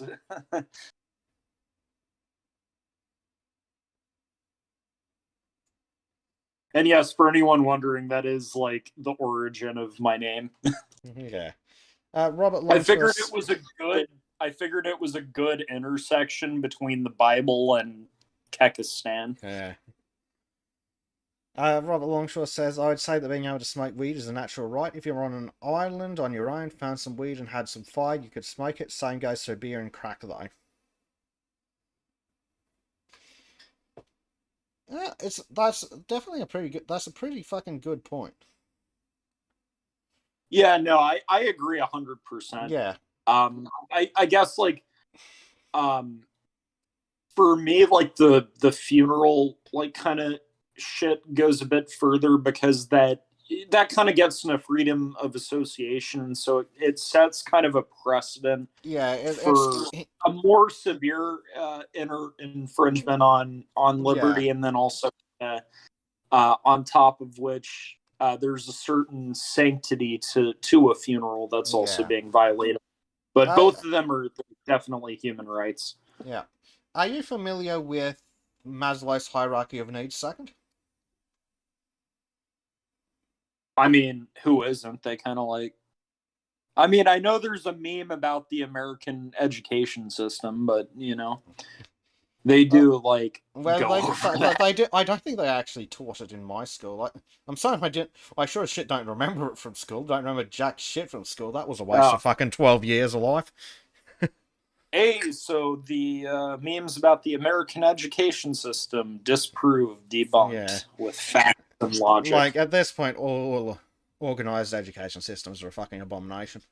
So, same as how Maslow's got his hierarchy of needs, I reckon that there's a pretty similar hierarchy of rights. Like, from the bottom up, you've got, like, life, and then you've got freedom of movement and freedom of association. And then, like, on layer 4 from the bottom, you've got weed.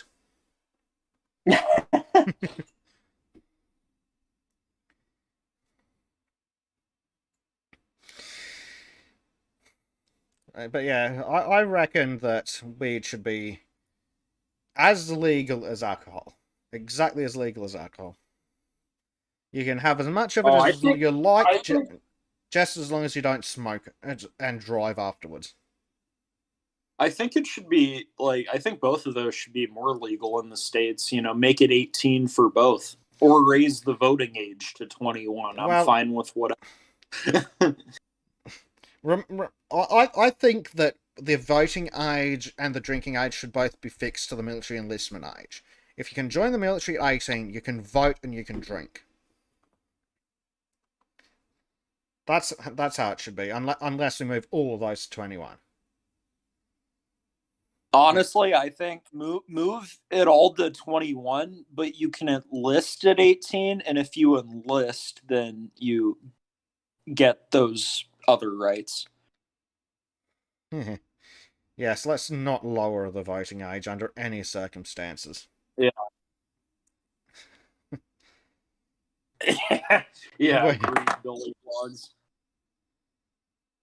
I mean, Aaron's like, raise the voting age. Like, honestly, at this point, I wouldn't be opposed.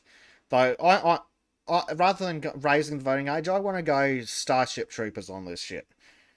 Yes. Service guarantees citizenship. Service guarantees citizenship. If you then we go the full way it is in the book. Like, you don't necessarily have to join the mobile infantry or whatever other bullshit, but you have to serve. Like, if you're blind, missing both legs, in a fucking wheelchair, they'll still find something for you to do. They'll find something equally ridiculous to suit that. Exactly. Which is what it should be. Everyone has the right to try. Yes. Though the one thing I'd do differently is, I believe in the books you're not allowed to try again if you fail. I would say that you can try as many times as you like, but each time your time resets.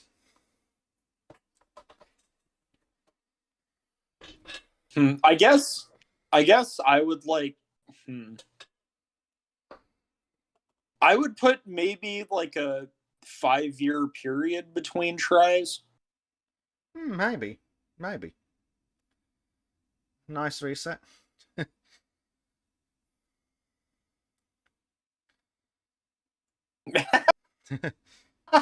Blind and disabled, could Labour voter be a job? And then we've got Ned, Jeffrey, and Duffy B talking about tying it to property. Not really a fan of tying it to property, considering how many fuckers own more than one home. and also just being rich shouldn't entitle you to fucking property. Just being rich and having property shouldn't entitle you to a vote. I think it needs to be more of a service thing. Yeah, it's still one vote, Ned, but there's a lot of people who also deserve a vote. Well, Ned Jeffrey, I don't, I don't think landholders could, because I mean, if that was a thing, if it was landholders, then there would be all these leftist activists who would like buy these like plots of land and like sell like 3 meter by 3 meter sections of that plot to people so that they can vote. Yeah. Prime Knight suggests citizenship through investment, either financial or with effort. Again, I'd much rather it just be straight effort rather than financial. Yeah. Because if you go just financial, that's where you end up with like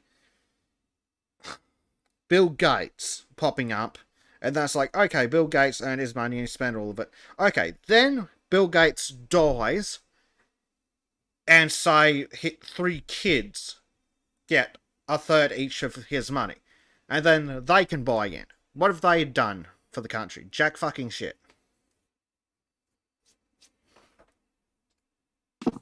Yeah. Yeah, and again, like with that, you run the risk of like, I don't know, people like Soros or Democrat PACs just giving people enough to buy in. Yeah, absolutely. With So, like, service, if you it's can't anything that get can- out of it. If it's anything that's like not the direct effort of the individual, the left can fortify it, right? Yeah. Like the good example is Rico's father. He's a rich oligarch type, and he doesn't get to vote because he's too fucking lazy to do his service. Billy Blogs asks, "Are you in favor of death taxes?" Well, we call it the estate tax, and no, fuck that shit. Like it's like that money has already been taxed. Yeah. Like I'm against any form of double taxing, like sales tax. No, fuck off. Where did that money's all that they're spending for that product has already been taxed as income tax? It's just double fucking dipping. yeah. You tax once on income, then you fuck off. Honestly, though, fuck inflation. Yeah. Maybe That you is, should. like, Maybe the you most- shouldn't print $2 trillion in a year-long period. Well, it's like such an insidious, like, secret tax. Because it is basically a wealth tax on everyone that isn't as noticeable because the amount of dollars in their bank account stays the same. Like and property taxes is just a stupid fucking idea in general. It's like, no, they brought the property with money that was taxed. I can see a bit more of a reason for that though, because like unlike with other things, like land is a finite resource. So under classical liberalism, you know, I could see like the Lockean proviso. Oh yes, the Lockean proviso would be unused land gets taxed up the wazoo. Or maybe you like apply it at a certain amount of land ownership. Yeah. Like if you own like there's a difference between owning a house and like buying like a neighborhood. Yeah.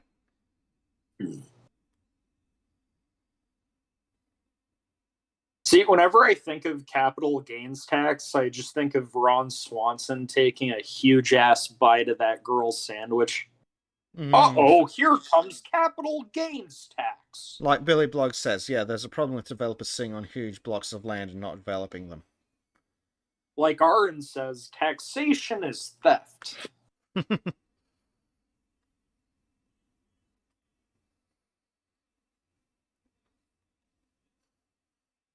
I kind of get why people say taxation's theft, but when you crawl all the way back to Locke again, taxation is part of the social contract between the free man and the government.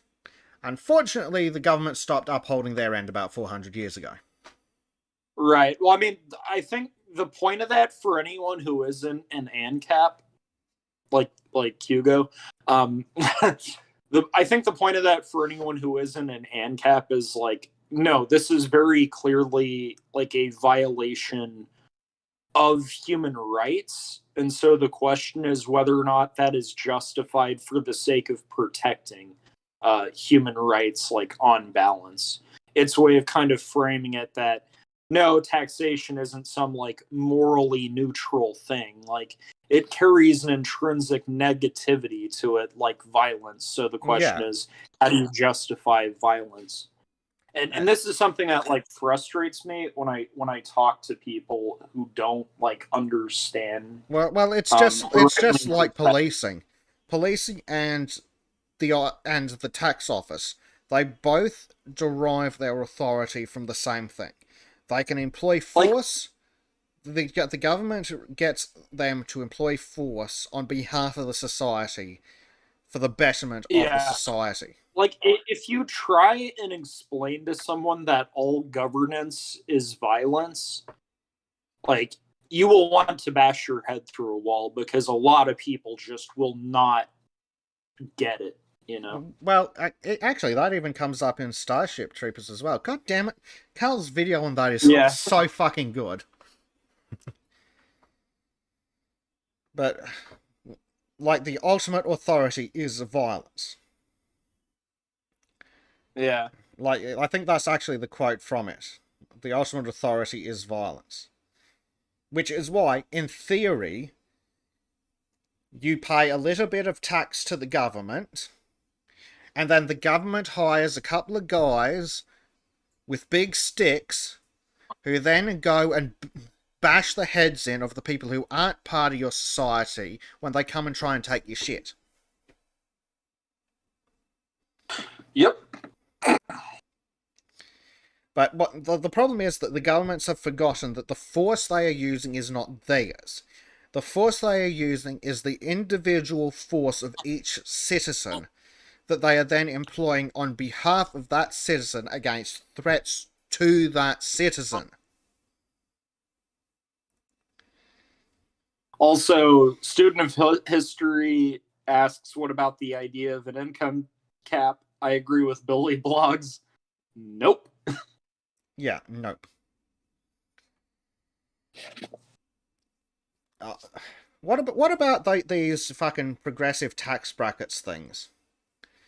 Do you think a flat tax is better, or these brackets? I think ideally a flat tax is better, specifically, obviously for reasons of fairness, but also for the reason that people can't just vote for stupid spending and then go, oh, the billionaires will take care of it. Like, I feel like the government would quickly be more financially responsible if everyone who voted had to take the tax burden of that proportionately. So I guess ideally I agree with a flat tax. The problem is that just would not work with the amount of money the government is currently spending. Yeah. One thing that gets me in an though, ideal is world, that I always... In an ideal world, there would be a flat tax and the government would spend a fuck ton less money. But right now, I support the progressive tax bracket as something of a necessary evil because, like, just like taxation itself, it's a necessary evil. Because it goes into the same ballpark as the whole concept of a prison. Like, you are depriving but the nature of imprisoning someone is depriving them of their human rights. For depriving someone else of their human rights. Which, again, is why victimless crimes are bullshit and should never be prosecuted. Like, shit like weed possession. Like, I think that drug possession and use should be just flat out decriminalized. But I'm also in favor of executing drug dealers. Well, I mean, what kind of drug dealers? I'm assuming, like, people who sell weed shouldn't be fucking executed. Well, no, but weed'd be I'd fully legalize weed. Yeah. Decriminalize possession and use of the other bullshit so that we can get these people treatment to get them off it. And then, like crack and meth dealers, we'd just hang them. Well, it's kind of interesting. I heard from somebody a while ago that Australia has like a big meth problem. Yep. How accurate is that? It's pretty fucking accurate. Well, like, and it's not surprising. Something like 20% of the workforce is underutilized. So when you take into account both the people who are unemployed and the people who are underemployed, but you use the proper definition of unemployed, not this bullshit, no, anyone who works less than an hour a week and is looking for work. No. When you take into account everyone who is unemployed, wants to work, and the people who want to work more, something like 20% of the adult population of Australia is fucked.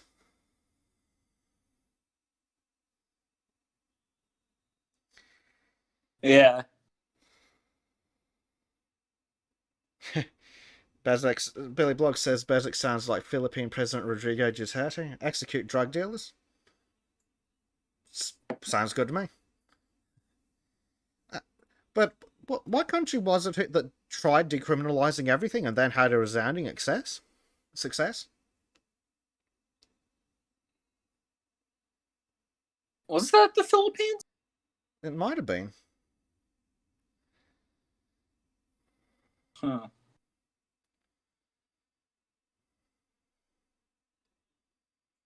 Portugal. Thank you, student. Yeah, Portugal had a resounding success when they decriminalized shit. Yes, Portugal. Yeah. Duffy B says, well, I agree with decriminalizing drugs by and large. I don't want a single dime going to their treatment. Yeah, I can understand that position as well, but... Well, you know, in America, we don't have the NHS, so... Yeah, well, I'm very much a pro-healthcare kind of person, because I find that if you have a healthcare system, it actually ends up saving the society money, or at least stress and disasters. I mean, I think part of the reason for, and this isn't often talked about, but a large part of the reason for, I guess, a difference, like the reason why America spends so much money on healthcare, for example, is because a lot of people choose to spend that kind of money for higher quality treatment. Like America has like the best like cancer treatments, for example.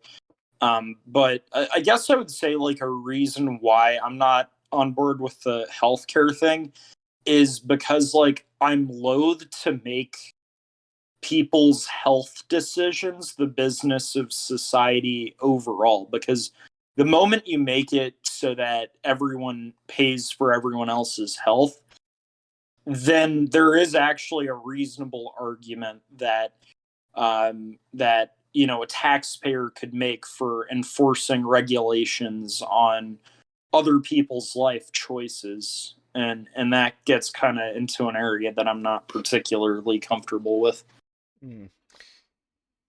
That's an interesting theory, but again, what I always come back to is, why not just have both systems?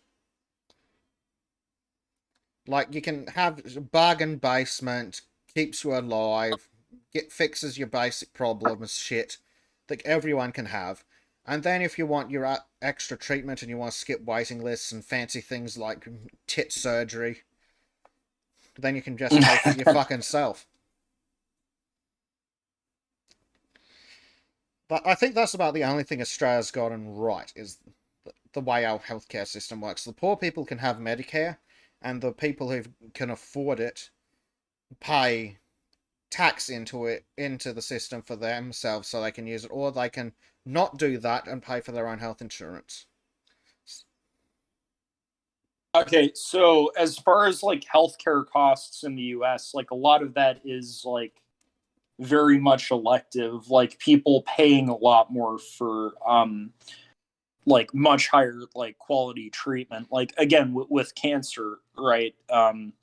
You know, we have like kind of the best cancer survival rates in the US. And I guess another part of it is that a lot of the money we spend on healthcare goes into research and development of drugs and like medical technology.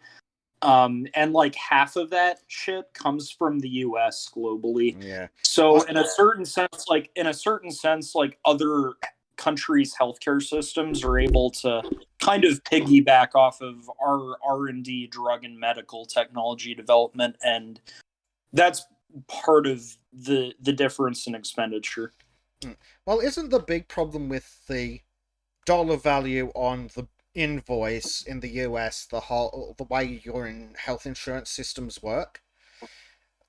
Right, yeah. I mean, the hospitals and the insurance companies are basically just trading even more useless than fiat currency between each other, so that everyone's losing money and doing dodgy tax bullshit.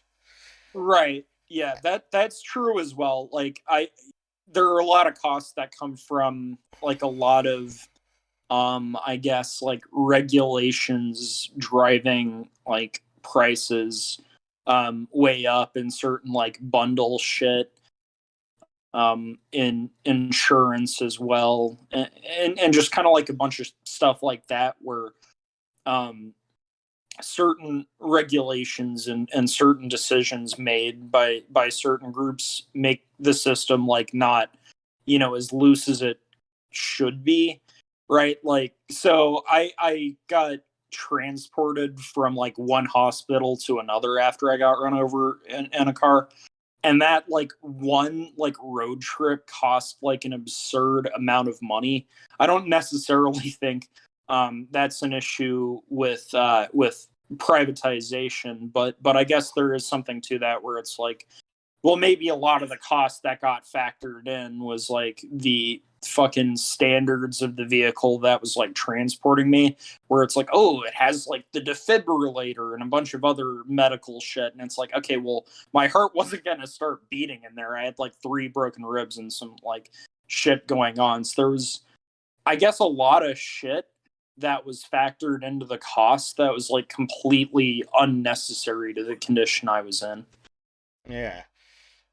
I think though, if I'm not sure how it would work on the US system, because you've got a long history, but I'm reasonably sure if the government turned around and said, we will pay this much for this treatment, all of a sudden the insurance companies and the hospitals will turn around and go, oh, this treatment now costs that.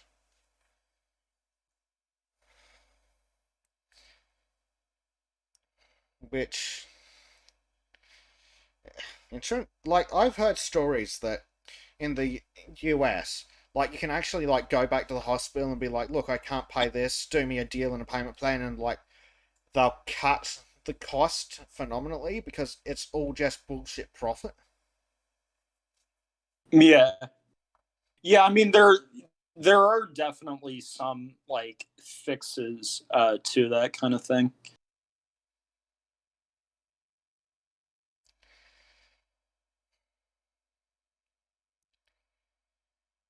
Yeah.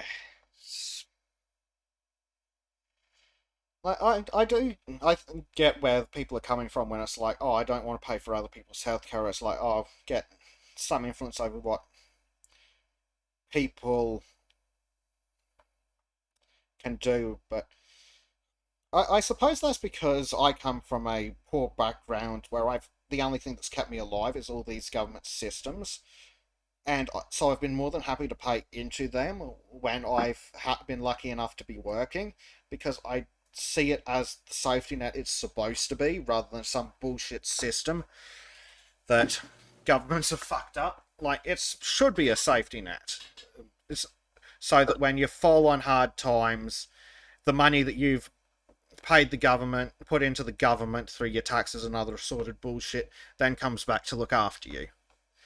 Kind of like insurance, but without the insurance company taking their cut.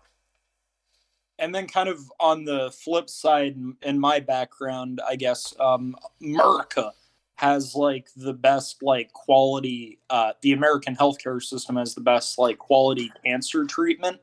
And, you know, when I was like fucking like 7 or 8, my mom got breast cancer. And so, you know, that's kind of...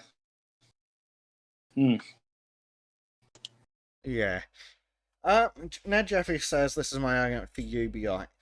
I'm not a fan of UBI, but what I want is almost a UBI, like a really easy to get onto welfare system that is only tested on income. Like, Ned will know exactly what I'm talking about when I say that Centrelink is an absolute fucking abomination, and you need to tick a million fucking boxes to get fuck all money out of them. But every fortnight, you need to report how much income you've earned, and then that determines how much you get from the government. We keep that one bit of the system and throw out all the fucking rest of it. And that's almost a UBI, but it's skipping the giving rich people their fortnightly payment. Though, again, we could just take it back from the rich people by going, oh, boom. Yeah, true, Ned, you can just get it back in tax.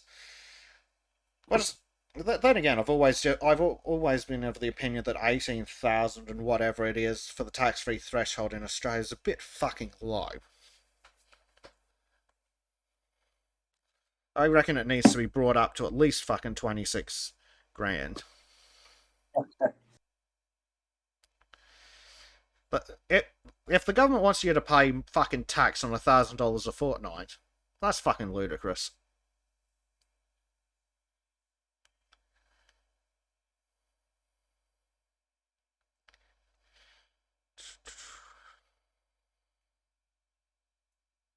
Yeah.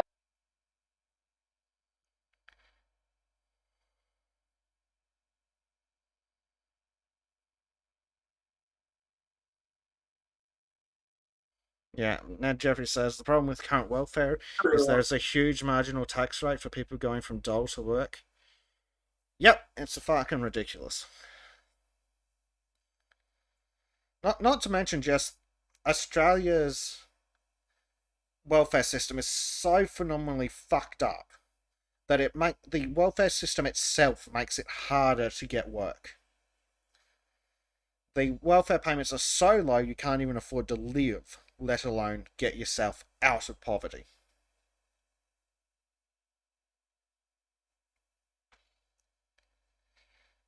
Don't know where Ned Jeffrey's getting 30k sitting on his ass. Oh, then actually, Ned has kids. He probably could get 30k, more than 30k sitting on his ass. The AU-UK-US deal, Billy. I am pro nuclear submarines. I was against getting the French to make our subs from the fucking start. They're not even a military ally.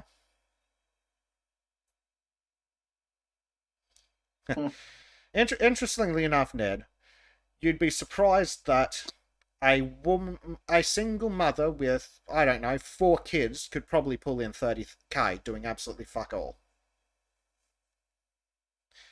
Which is a fucking problem. It's not the unemployed slackers that are the problem. It's the fucking women who keep pumping out like 12 fucking kids. Like, there's a running joke where you go up to a woman who's got 12 kids, 12 sons. You ask her what each son's name is, and every time she says John. So you get to the end of the 12, and you ask her, how do you tell them apart? And she says, surname. Oh. Oh. Oh, I was not. I was not expecting that. That's a good one. Yeah. But, like, I used to work for Centrelink, which is our welfare office. And, like, I legitimately saw women with, like, 5 kids with different surnames. And yes, I did check to make sure they weren't adopted. Yes, student, hood rat's gonna hood rat. Even when they're white. Quite. Yes. But it's a major fucking problem that the people who can't afford kids are having them, because each kid brings in like can bring in like an extra. So a single mother gets like $800 just for being a single mother. Then she gets $120 if her kid is just for having kids in general. And then she gets like another $150 per kid. And then you add on all the ancillary benefits. Billy Blogs asks, paying women to keep the replacement birth rate or incentivizing single motherhood? It's just incentivizing single motherhood. The replacement birth rate is only of value if those 2.2 people are fucking useful. Like, fucking fetal alcohol syndrome, addicted to crack from the day they were born, shitheads, who grow up to stab each other to death in the fucking back alley on a crack-fueled drug binge. They're not a fucking value to society.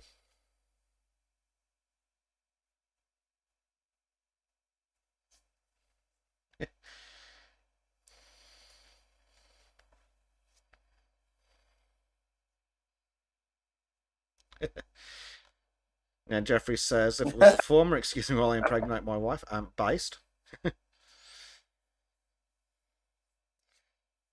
It's fucking ridiculous. Like, just on the family payment alone, you can pull in shitloads of money. But no, the way the welfare system works, it just incentivizes single motherhood.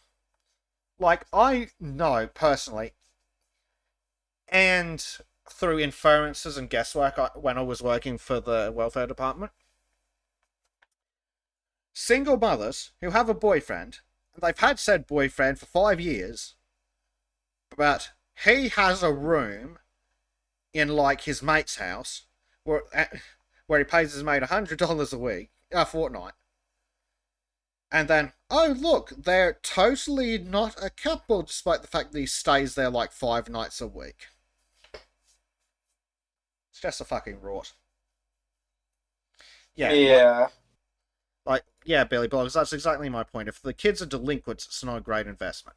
And how do you fuck up a kid for life? Give them a single mother. And again, I maintain that I want to see a study between single mothers and widowed mothers.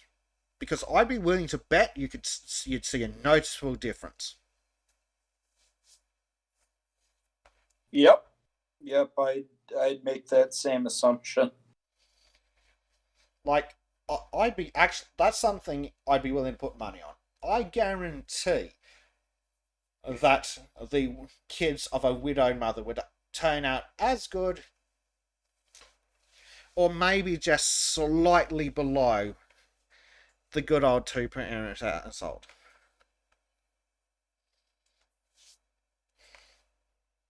Yeah, because my mom and her 5 siblings all turned out all right. That's something. But yeah, it turns out that when you've got a parent that makes shit choices, has no self-control and no common sense, and has no willingness to improve their kids' lives, things don't go well. Whereas my maternal grandmother, like, went to church literally every day, apparently. Yeah. Well, it's good. Student history says, like I've proposed, incentivize marriage via taxes, and while kids are being raised, woman stays home. Yeah, like, I was floating the idea of like a tax break for the husband if the wife's a stay-at-home mother.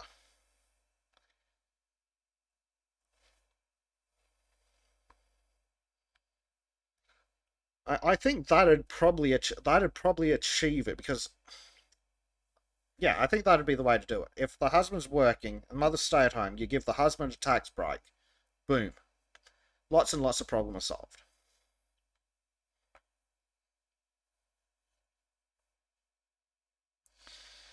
Student of history was apparently the child of a one-parent household, but the dad was still involved.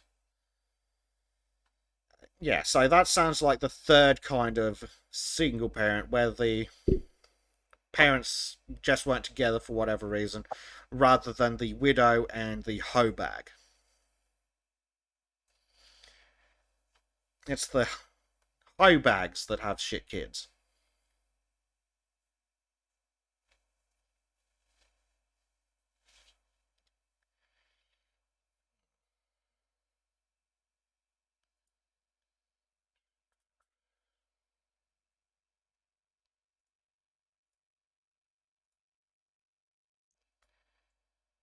Oh, yep, there we go. Billy B's actually got a relevant article. 2019, Hungary tries the baby boom with tax breaks and loan forgiveness. Yep, there you go.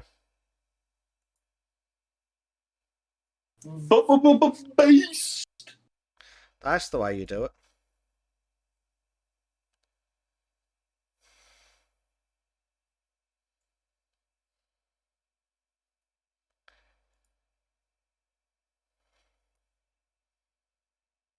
Hey, Oil's having some fun at the cigar lounge. Oil's at the cigar lounge. Yep, hanging out with some other chaps, having a test run for their cigar meetup between Lotus Cedars events.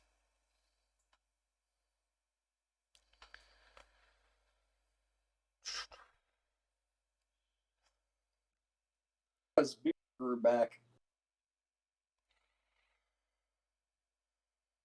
Yes. Billy Blog says, so there's no argument for allowing the country to get invaded. Yes.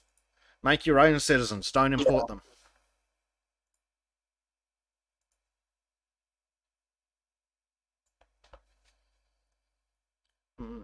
Apparently it didn't help. Let's have a look.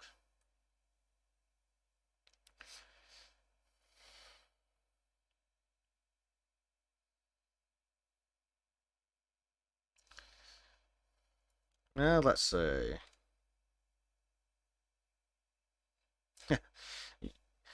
Now, Jeffrey says, avoid the need for immigration. Bullshit, there is no need for immigration. Well, there shouldn't be.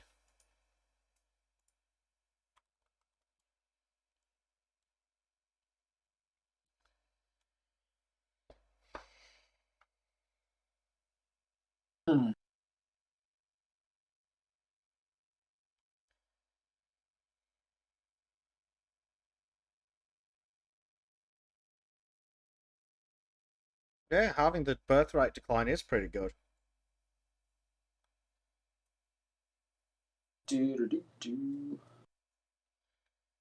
I'm on it, student of history.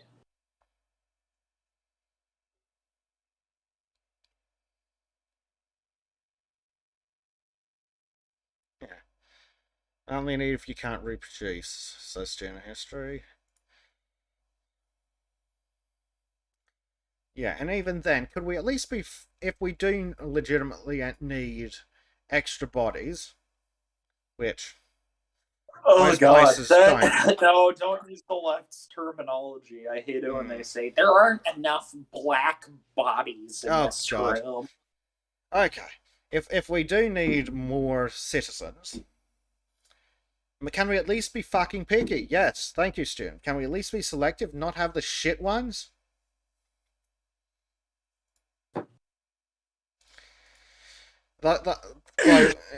I came up with what I think's a fantastic joke about how when everyone is carrying on about so many people are dying from COVID in India, It's like, well, of course they are. It's a third world shithole with no healthcare where they shit in the streets and don't have the concept of hand washing, and all their doctors are in Australia anyway. Or the US. Yeah. all the remotely competent Indian doctors end up in fucking Australia or the US. Yeah, India has the manpower to lose, like... Yeah, exactly. Even though they lost, like, massive amounts of people, it was still, like, 0.2% or less. It's just that they've got a shitload of people.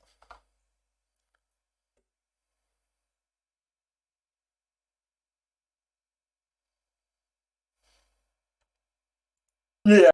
Student of history, I passed on your question to Oil.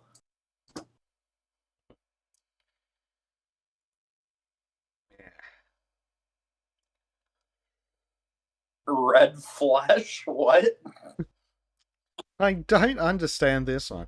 I'm sick of all these low-resolution fascists. Racists. Racists. Red flesh. Do not know this one. But it does sound something like a knock on commies, so I'm for it. Ah, we're red on the inside, guys. Right. I get you now, right? Yeah, I get it. Normally when I say that, though, I talk about the color of the blood. But yeah. Dude, kind of like... flesh, yeah. No, kind of like how with, what was it? Menstruating persons. This one woman was just like, just call me a whore, honestly. Just call me a whore. That sounds better. Yeah, hey, at least whores work for a living, unlike leftists.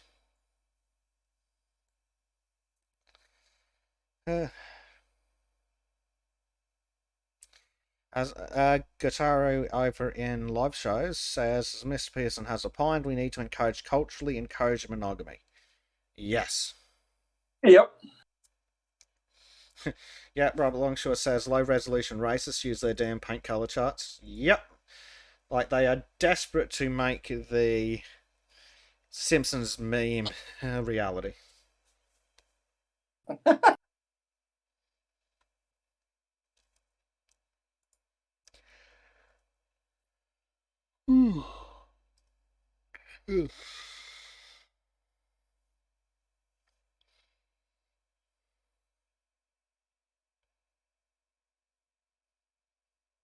Your daily reminder that Elizabeth Warren is whiter than Richard Spencer. God, that's fucking hilarious.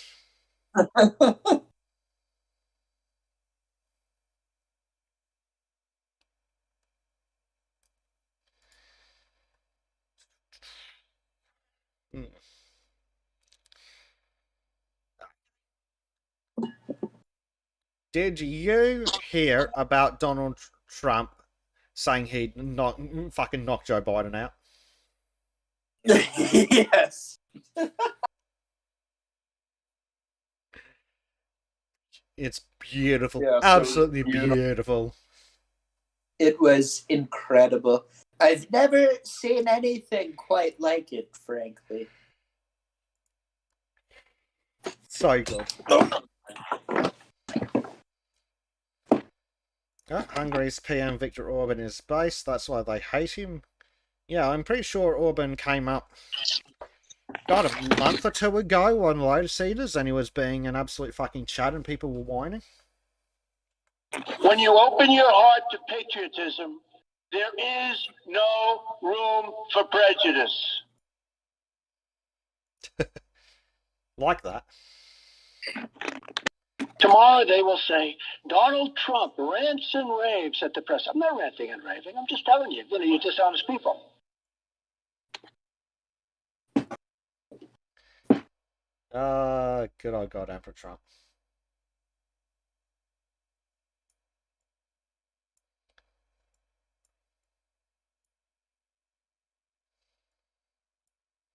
It's incredible. Absolutely incredible.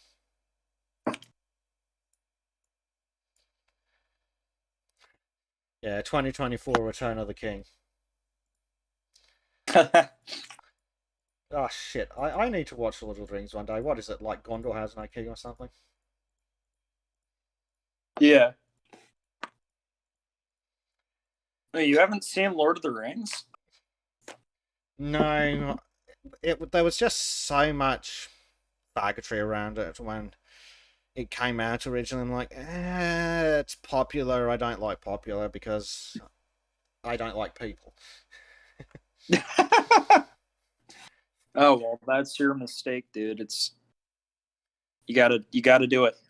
I should do it. Shouldn't I? Why? Well. I'll just sail the high seas and get myself a copy.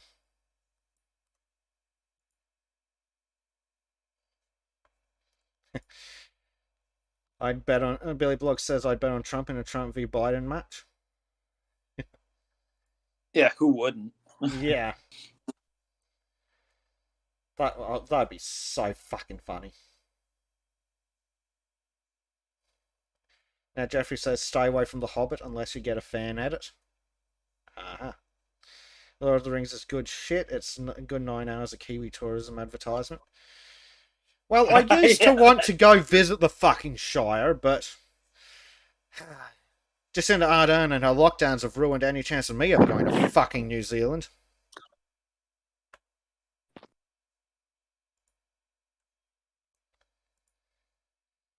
Stupid bitch.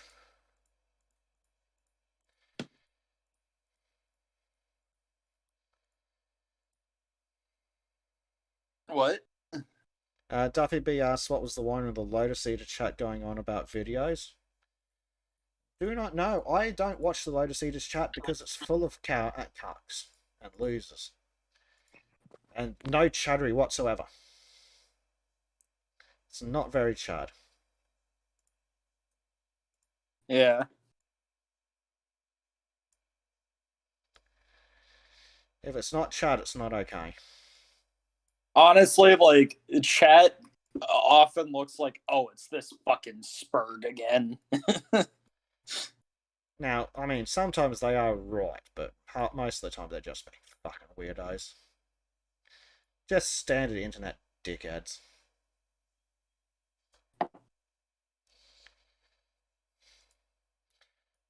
Speaking of the video comments, there were a shitload today. Yeah, I forgot to get one in. Yeah. Oil shield our merch, of course. I did get my Adam one in this week. I couldn't resist after that Adam, Sitch, and Sargon conversation. Oh, dear.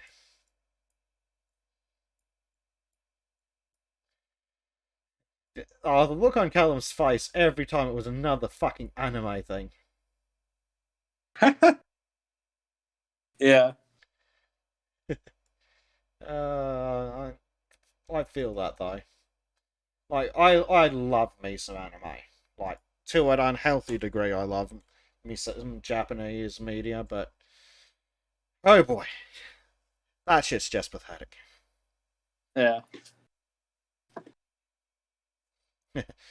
Ned Jeffrey says, except for CS Cooper, he's Chad. Yep. Yep. And then Billy Bloggs says lots of people moan about the Mumbler. The Mumbler's a serious fucking problem. The Mumbler? Yes, the Mumbler. Like, he needs to have a fucking the microphone removed from his ass and be taught how to speak properly.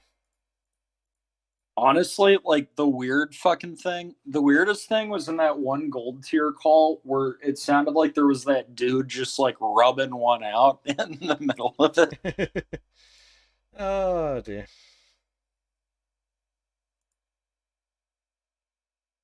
What was that guy's name? Tubin? No, wait, that was the CNN guy.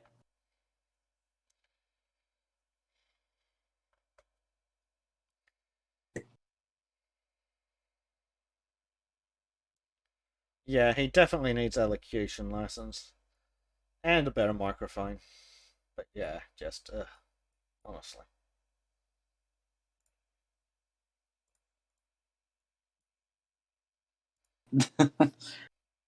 Rubbing one out during a Zoom call. Lol. Yeah. Ned Jeffrey is out. Sleep time. Shadilay, dude, and I know I'm a fucking weirdo for being up at this hour, but fuck me, you've got shit to do. And kids to deal with. You know, a proper Chad-based life. Base dadism. Yep, Ned Jeffrey definitely subscribes to base dadism. To quote Michael Scott, I have some children of my own that I want someday.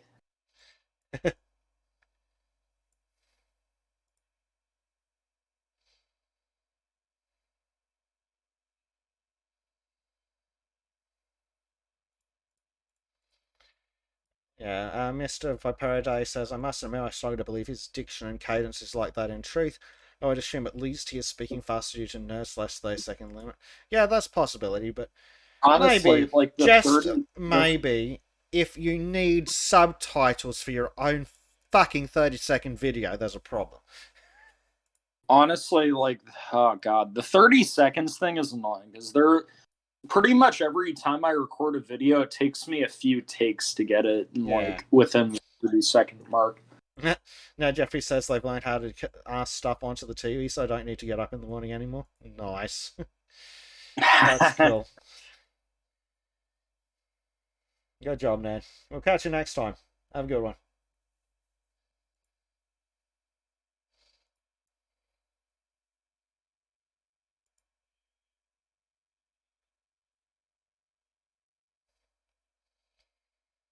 Memes. Ooh, who tagged me in memes? You got tagged in the memes? Oh, apparently there was an academic agent stream. I was my internet may be being gay. Just heads up, folks, if we do drop out for any reason, it is because I live in Australia and my internet is shit.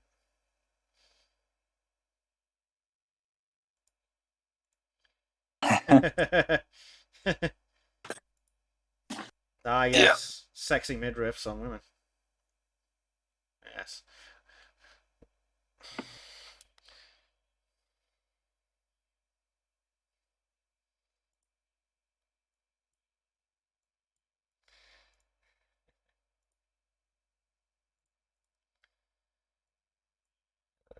Dear.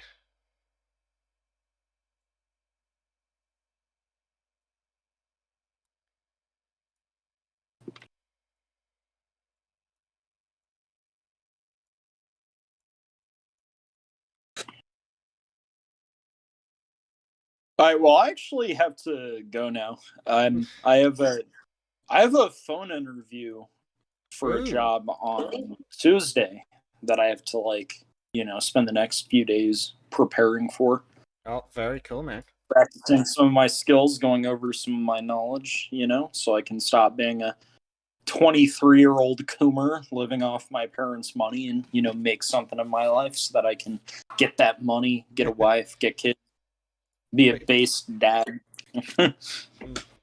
Ultra based. Alright, well, that sounds like a natural ad point then, because it's 2:20 in the morning and I'm tired as a dog. But, before I get to work, I'm gonna read chapter 11 of Beyond Order by Jordan Peterson. Rule 11. Do not allow yourself to grow resentful, deceitful, or arrogant. It's not good. Yeah, Robert Longshore says she'll match. Yes, we will. We have merchandise. We have very, very sexy images, all drawn by Trim, so 100% copyright ours, no issues there, including things like ultra sexy point glasses, phone cases, a fanny pack that looks disgustingly good for a fanny pack. And how much is good? I am currently putting together the new merch to go with Trim's ultra sexy tattoo design. So this is what he's going to get tattooed onto himself. And all you super sexy people can even have your own copy. Maybe a poster, a pillow, a wall tapestry.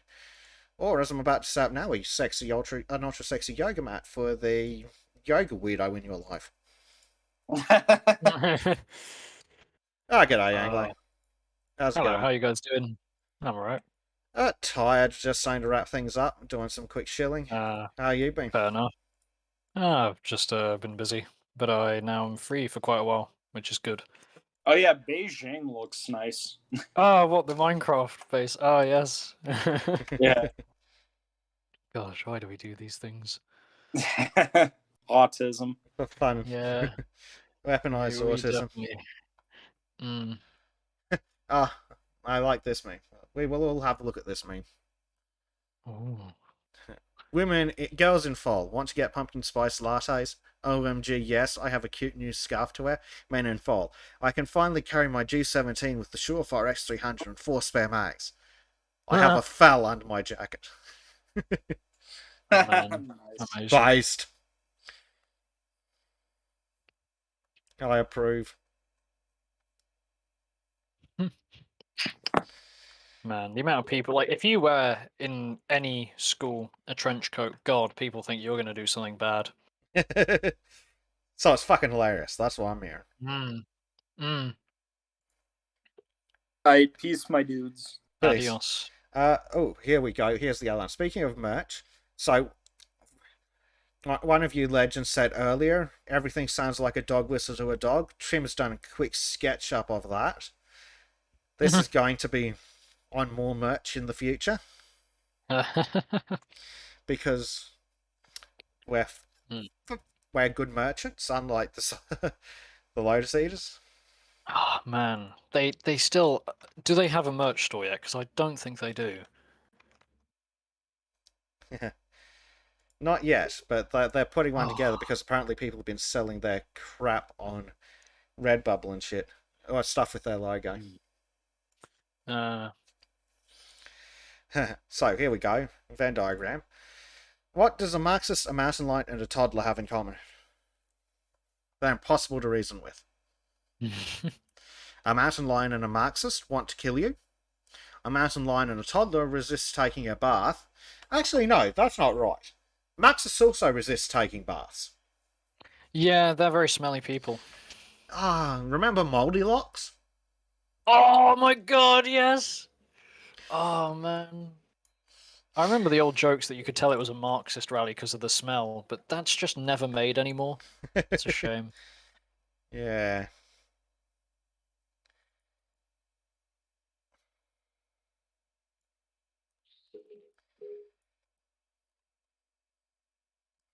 And of course, the last one, the Marxist and a toddler, a lot of rambling monologues. Oh, yeah. Well, I can understand toddlers better than Marxists, because at least the baby just makes weird Mongolian noises. I can understand that. At least the baby's got an excuse. Well, babies can see everything. They're psychic. This is true. Robert Longshore says that Moldy Locks looked really nice before her indoctrination. Yeah, she probably did. Let's see if I can find a before picture in an alternate tab. Because you need to be careful searching for Moldy Locks. Oh she god, did yeah, do you'll get the porn. terrifying stuff. Oh, god, no.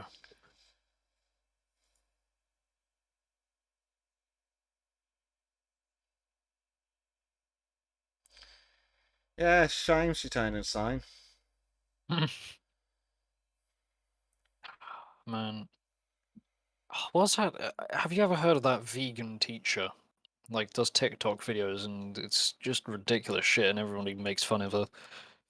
But she's, like, skinny as hell, and it's like, yes, you can be vegan and healthy. Well, you don't look exactly healthy. It's almost like humans are omnivores and need a balanced diet. Yeah.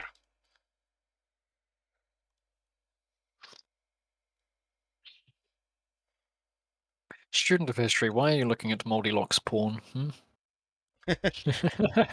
Let's be real, we all did, just so we could know. Yeah. Not necessarily it's to one of do those anything things. with, but we had to know. Yeah. You gotta get that knowledge. Dear. Man, do you remember back on the Lotus Eaters years ago when they did those like things of people that grew up in conservative households compared to now, and it's just horrific seeing the state of some of them. Yeah, it's those poor kids. Mm. Well, if they ever break out of the indoctrination, the cringe might actually kill them. Oh yeah, like I think about stuff I've done before, and I'm like, oh gosh, that keeps me up at night from like cringe. But God, their stuff would keep me up forever. Yeah. Oh yeah, Student of History, just check to see if anything was salvageable. And Robert Longshore still would, but you'd have to deflee afterwards. Mm. Like, maybe you should deflee beforehand and get the fire hose out? Just to be safe? Oh yeah.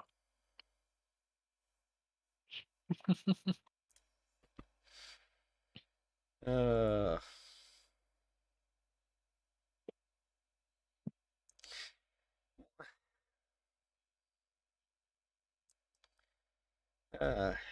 One of these days we've got to get Bearing in here. He keeps Oh my popping God, in yeah. from time to time. Does he? He pops into the chat from time to time at the start. But of course, being an man. Australian, it's an absolute cunt of an hour if you're not Man, a he should weird, pathetic fat guy who would live in a basement if he had one. Man, we should imagine if Sultans of Shadilay we did like a joke episode where it was on his channel, but it was just him. Yeah. Bearing, if you're listening, you're free to jump in any time. But be aware that we will fucking shield the shit out of that. Oh God. When you have these connections, you gotta use them. Yeah.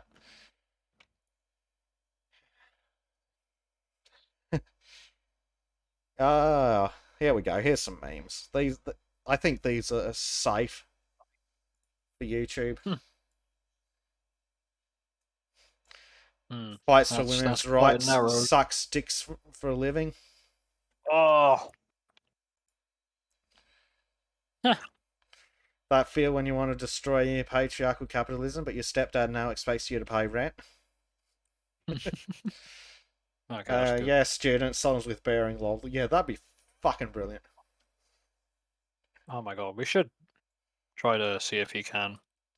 Yeah. And it would only have to be just for a minute, because just the fact of having Bearing on would be just hilarious. It would be funny. Although I think the community would explode if that happened. Like, people would lose their shit. Well, Oil might legitimately cream himself. Yeah, you heard of that snooze guy, more like that cum guy.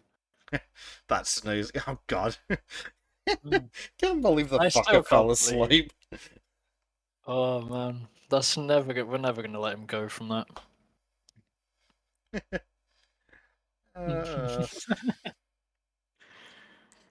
That was beautiful. But speaking of people... yes, Billy Bloggs, drunk Bearing it would be at this time. Based. Not a fucking problem.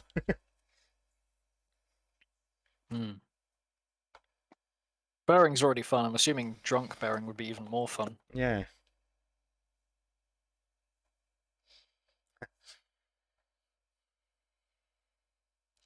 Standard History says, listen now, hear me out. Trad wives do the exact same thing, except they have value and I'm throwing a hoe out of my house. Yes. Based. Yeah.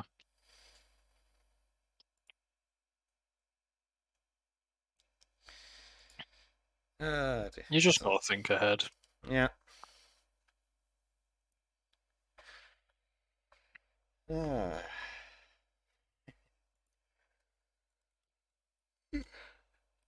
Yeah. Speaking of people falling asleep in the middle of the stream, I had a busy day of doing important real-world things, so... Sadly, as much fun as we're having... Were you welding? No, I was taking care of my neighbour. He had a stroke and... Oh, gosh. Careful, Brave. Oh, man. And to demonstrate... pretty harsh. Yeah, it is. Like, he really lucked out, though. all things considered. Like, he's hobbling about now. That's The I important mean, the important thing is he can shit himself and wipe his own ass. That's what good, matters yeah. to me. Mm. But yeah, I spend a lot of time doing shit for him, doing his housework, whatnot. That's nice. Yeah. It's just a pain in the ass, though. Yeah, I'd expect it to be. Yeah. Okay, yeah. So, we might call it quits here. The new merch with Trim's ultra sexy Yggdrasil should be up within minutes. If Teespring would like to work this fucking time. Oh, it has. Beautiful. There we go. Nice, sexy artwork. Nice. Because, That looks beautiful. Yeah. We have mugs. Oh my god. It's so weird seeing this. Thanks, student. Press for the neighbor. Yeah, appreciate it, man. Yeah, I can't get... Who'd have fucking thought we'd end up here?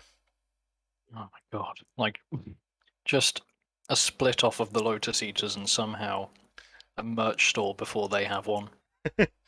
That's kind of spooky. Yeah, we're just better capitalists, clearly.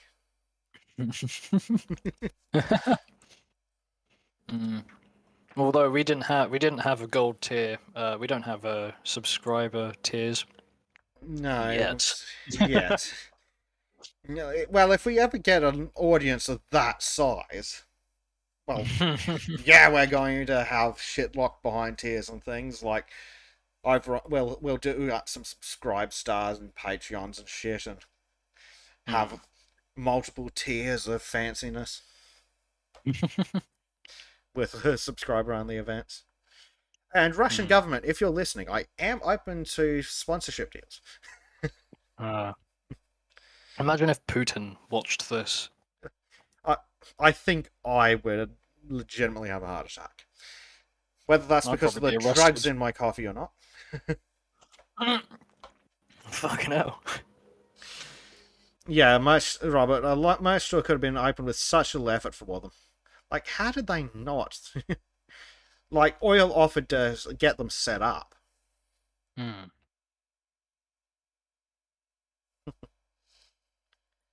Oh well, it's just one of those things. It is. Now, folks, it has been a great night. Thank you all very much for joining us. I think we've had our largest consistent viewership ever today, sitting at 10, 11 for most of the night. Wow. So that's pretty cool. Yeah. So it's been awesome to have you all. So yeah, merch is on the store. Our super sexy intelligence watchers can use the code CHIPPER to get 20% off whatever they feel like on the store. And other than that, yeah, thank you all for joining us. Shadilay, folks. Shadilay.